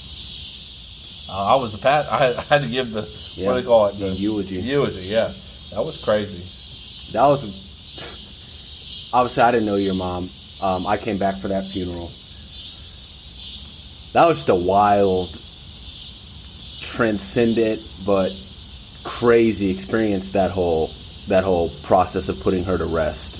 I know she'd kind of faded mentally or psychologically a little before then, and it was hard to kind of maintain contact with her. Probably kind of hard to maintain a relationship with her towards the end of her life. But talk about, your relationship with her throughout your life, and then ultimately the end of her life. Well, it wasn't that way with me, Alex. I got to know her more and more, like better and better. Oh, really? She got older. Okay. She wasn't crazy. She was the same boat I was in, being marketed pills. Okay. She may have been acting up a few times and doing things or saying things she wasn't supposed to say to the wrong people, but she was not fucking crazy. She was out there from the pills, just like me on the Held All Zombie, the Risperdal Man-Tit shit. It makes you crazy as fuck, yeah. You're not all there. You can't keep taking it. You get off of it a little. You got kind of silly like Bubba is acting now, kind of cuckoo. You're not being medicated enough on it. We had a lot of fun, Alex. I learned a lot about. She'd call me sometimes, so I had to wait up for the business. And she just wanted to talk. This is my mom. I got to talk to her. I'm not going to go out there to the greenhouse. I'm going to sit here and I'm going to talk to her on the phone as long as I can till she's had her fill with talking to me. She'd give me advice and stuff. But don't be so damn serious. The best I ever remember in your life, Preston, when you could laugh about things and have a sense of humor. Damn it, if you don't have a sense of humor about any of this shit, you might as well get off the phone with me right now, because this isn't worth it. So, okay, I'm sorry. Don't apologize, just lighten up. So, I get where we'd talk and we'd laugh about stuff. We'd make up funny things, just like joke and laugh. She loved to laugh. Talk about silly things. We'd always be joking. So I think one of the last times I saw her, we had a blast down at the casino in Opelousas. We went to the big new casino there, and it is funny. She said, we always go to the buffets at the casino. Well, that day they had the chicken that played you in tic-tac-toe. You ever seen the chicken that plays tic-tac-toe? Yeah. Well, it was in the cage, and we played tic-tac-toe with the chicken. We had to wait like 30 minutes in line, pay $10 a ticket. We both, fucking chicken, she's going in her wheelchair, trying to get the chicken. She tied the chicken once and beat it, and the chicken beat her the second time. I tied the chicken twice. I was always good at tic-tac-toe at school. But the chicken knows all the rules, and he gets the first move. So it's really the first move can win or lose you in tic-tac-toe. It was too easy to let the chicken win. But anyway, if you beat him, you won $10,000 cash. Pretty good for a real chicken. You're playing the chicken go in the cage. So it's a chicken in the cage tapping the glass, light up X or O. So anyway, we did that, and I will always remember that. I'm glad that was the last memory I have of seeing her until I saw her on the front porch in her casket. That was so sad. And I remember I don't know if everyone was grossed out, but I had to touch Mom. I touched her. I touched her. I would never touch a corpse. I wouldn't touch Papa's corpse. I wouldn't touch Mimi. I didn't want to even see Mimi's casket open. They had to close the casket. I said I wasn't coming to the funeral for her. But I grabbed Mama. Yeah, I remember we had the service right here on the porch, on the same porch we're sitting on right now. I had to grab her. I grabbed her and let her know I was here. I loved her, And it's really sad that her life was kind of tough. And, we had to say about women in general, the way you see your mom was off the way the affects the way you see your romantic relationships. She had the most non-materialistic hard life, and to see how glamour and media and money affects women's minds these days makes me just want to barf all over the place. Most women, not just most women, but most young people don't even know what a hard life is like yet. I mean, not yet, but they will never know. Some people will never know what a hard life is like, a humiliated hard life. So, see what Mama went through, had her kids taken away from her, diagnosed with mental illness, attempted suicide several times from all the crazy meds, has 2 kids she never got to meet. Your original lover of your life, Daddy, marries your best friend, the evil bitch, uses him for money, divorces him when he runs out of money, what she warned would happen. The bitch shows up to the fucking funeral. She had a lot of fucking nerve to do that. Too much nerve. Only brought her son, Jonathan, only time he ever met her was in the casket. And that fucked up evil bitch's sense of humor. But God has a way with things, man. He'll make the right things happen in time. I pray to Mama a lot, and she is buried, on my land. On your land, yeah. And I'm so happy because of that. A few hundred yards from here.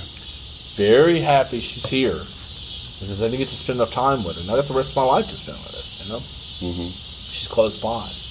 And I feel her presence a lot. And I have to remember her a lot. So remembering Papa, because she is part me. So I have to remember who she is or I forget myself.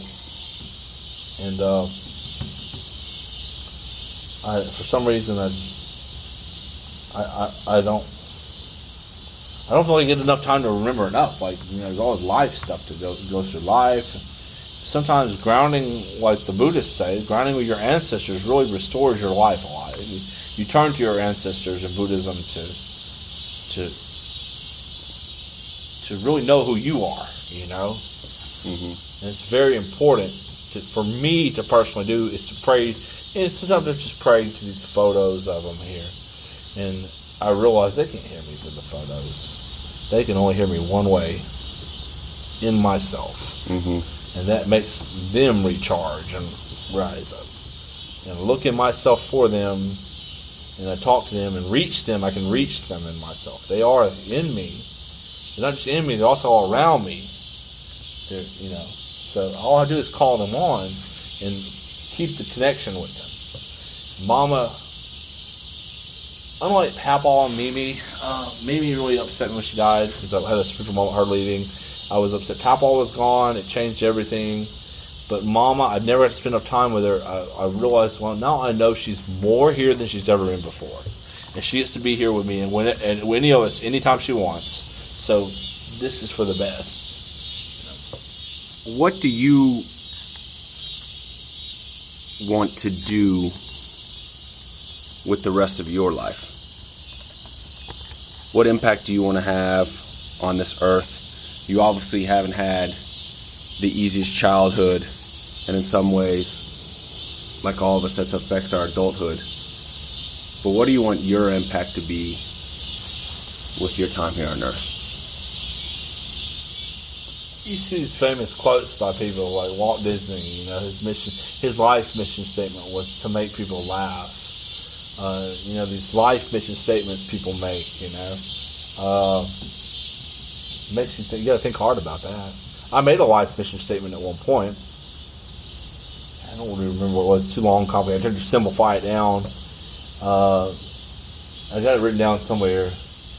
But I would like to see my cartoon skunk, Sticky, the skunk.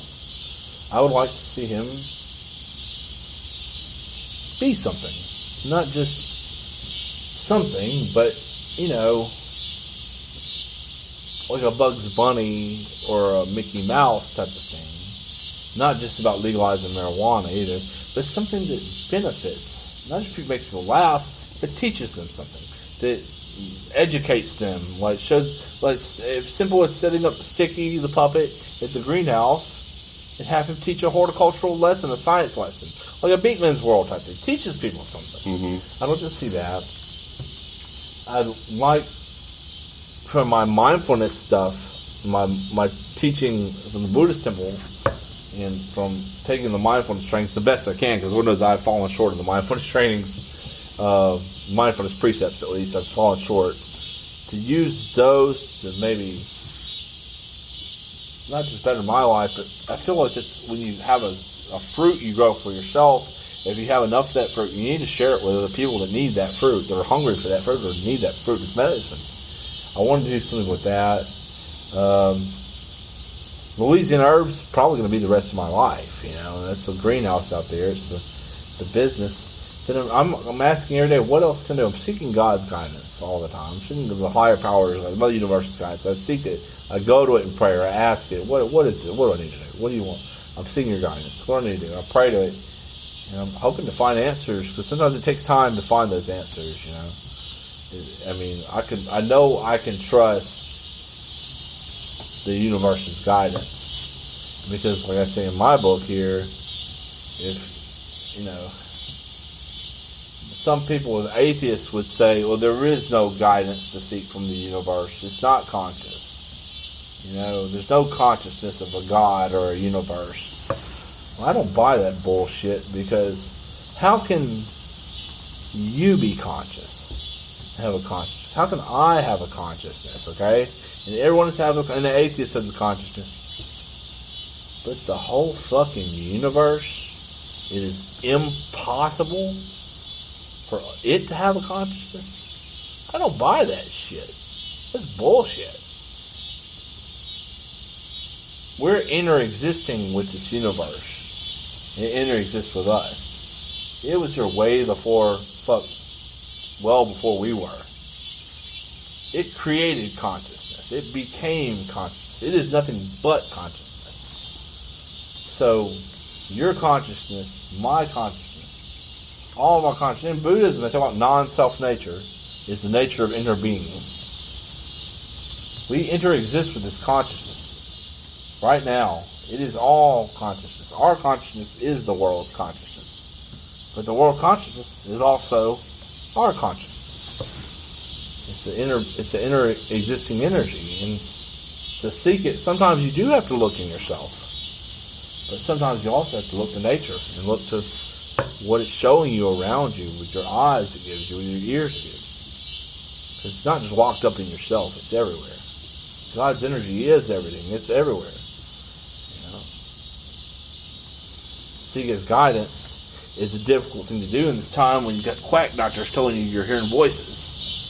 Because they'll tell you, you're hearing voices, bro. You need my new voice, those extratrons from the pharmaceutical rep, like pills to make you not hear these voices. You don't need to smoke weed.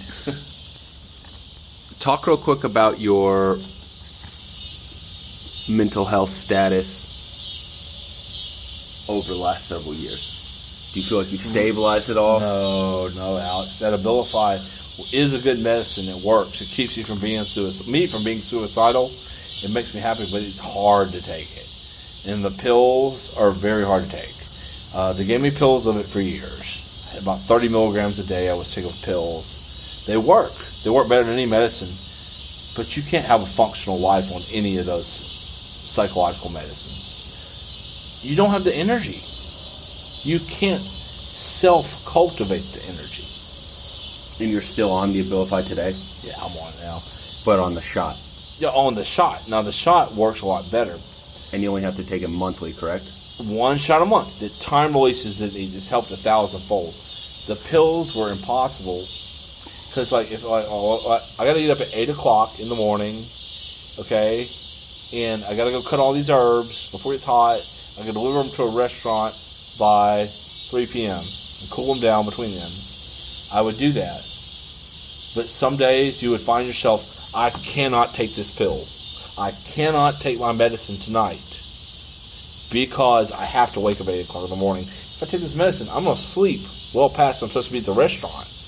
because it makes you so sleepy. So it was always a constant battle to take the medicine every day or every periodically I can and have the energy to do stuff and work for my business. And that, of course, led to the level of the medicine getting way off eventually over time, and me going back to the loony bin several times, going crazy. Even in the last several years. Oh, yeah. The medicine's got to stay level. The shot has helped. Because it time releases as it needs it. Now, I'm not saying I'm not cuckoo sometimes, but it's all in me for the whole month, and it will release as it needs it, time releases as it needs it, and you don't have to worry about popping the pill. So you can notice when you're not on your medication that there is something off. Like, do you think you could be functional off your off the Abilify, off the medication? I would never test that unless they came out with some hard evidence that there's a better medicine. Because I've tried everything to get off the Abilify, dude, and I end up being in the loony bin going crazy. I get so manic, and the mania turns into delusionality. Well, that's made me realize and come to terms with the fact that I do have physical brain damage. That my D1 and D2 receptors just don't function. They'll let the dopamine go right into adrenaline. I have to have some kind of medication, not just to regulate it into, not turning into adrenaline, but to also, just everything. I don't know, the D1 is what, for production dopamine? Or I have no idea. I don't remember either, but there's two receptors, and one of them regulates it. My dopamine ability to regulate dopamine it doesn't exist. So you recognize that there's a physiological problem. There's physiological brain damage I have. The hard part about mental illness stigma is dealing also. Depression hits me a lot when I've done crazy things from not being medicated enough. That brings a lot of depression about daily. It's realizing, I did this crazy shit. I did this crazy shit. I remember the time I did this crazy thing. I really feel bad about that. I apologize. They don't forgive me. I know they don't. They probably just judge me. Everybody thinks I'm a weirdo. So it's like a bad cycle. Not only are you suffering from the mental illness, you're then also feeling regret. The social, the social regret from the actions that you have done. Yeah, it has affected itself. It's affected my business a lot. Right. Who will do business with me? It does. It's affected my friendships. When I go out to meet friends, and I have friends in Monroe, and I go out there and hang out with them. For years, I've heard people whisper, "Upside down man, 9 o'clock." What did you just say? Upside down man, bro. Upside down man. They make fun of something that happened 10 years ago, just to alienate me. They'll tell the hottest chick in the bar that. Look at the upside down man over there, bruh. Yeah. Like the frat boy douchey types, Right. And that happens a lot. People always have some shit to say about me behind my back when I go out. They will never say it to my face because they're fucking cowards, and they know I'll confront them about it. So they'll always say it just enough where they're far enough where they don't want me confronting them about it. Right. And so I've learned to just accept it and just not say anything and stay calm. Not cause controversy. I've done that before. It got me in the loony bin. Yeah. A big reason I'm doing this, or the main reason I'm doing this interview series, is because I haven't really had a relationship with this side of my family, the Youngblood side of my family. My father especially. And like I talked about earlier, there's some resentment there that I'm trying to process. But with my siblings, with you, with Bub, with Caroline, that's nothing but love. And I want to act on that love. So to close out here, talk about your relationship with your siblings and what you would like that to look like going forward. So obviously the siblings that you grew up with, Bub and Caroline, but also myself and Morgan. Well, you specifically, I'm glad you're here. I wish the same thing I wish for you and Bubba. I want you to be happy. If I got to help you some way achieve something, if I can, I will help you do whatever I can. I'll break my back for you or Bubba or Caroline. Whatever you need, man, you let me know. And if I can get it or do it, I'll do it. That's all I can do. You're my brother, Same with Morgan. But Morgan, I haven't talked to Morgan since I talked to Caroline. Mm-hmm. longer than that. I don't know what happened to Morgan. Morgan like fell off the face of the earth. I haven't seen her in years. And of course, she's the same way. I don't hold that against her. I don't know her situation, so I don't know what's going on. So I can't really judge that. I can't really, like Caroline. Sometimes you have to just leave an open-ended answer to understand what clarity appeared to, like, the cloud settled to understand what is going on with this person. And then you can see, I'll understand. The time to let the smoke settle or the mud settle out of the water, it can be clear and understand what is going on with that. Yeah. Well, I know for my part, man, it's super important for me to have a relationship with this side of my family. And this is the reason I'm doing this. I don't know, man. I love you to death. I feel like not having you in my life during the first, 2 decades plus left me feeling kind of empty, and there was definitely a void there. So I hope that you and I can continue to develop our relationship together, and I hope that, this interview series is part of that. Hope so, too. Me too, man. Because I remember hearing your first podcast about what you wanted to do was make sure you're not just a better human being, but you're the best, effective, being the best human being you can be, most effectively utilizing your time on Earth. Yeah. And This makes a lot of sense to me. Yeah, and I think part of me going through this process of developing into the highest person that I can be, an integral part of that process is developing a relationship with this side of my family. I think ignoring it and leaving it unnurtured, or at the very least unexplored, is not an option for me. So this is part of what I'm doing.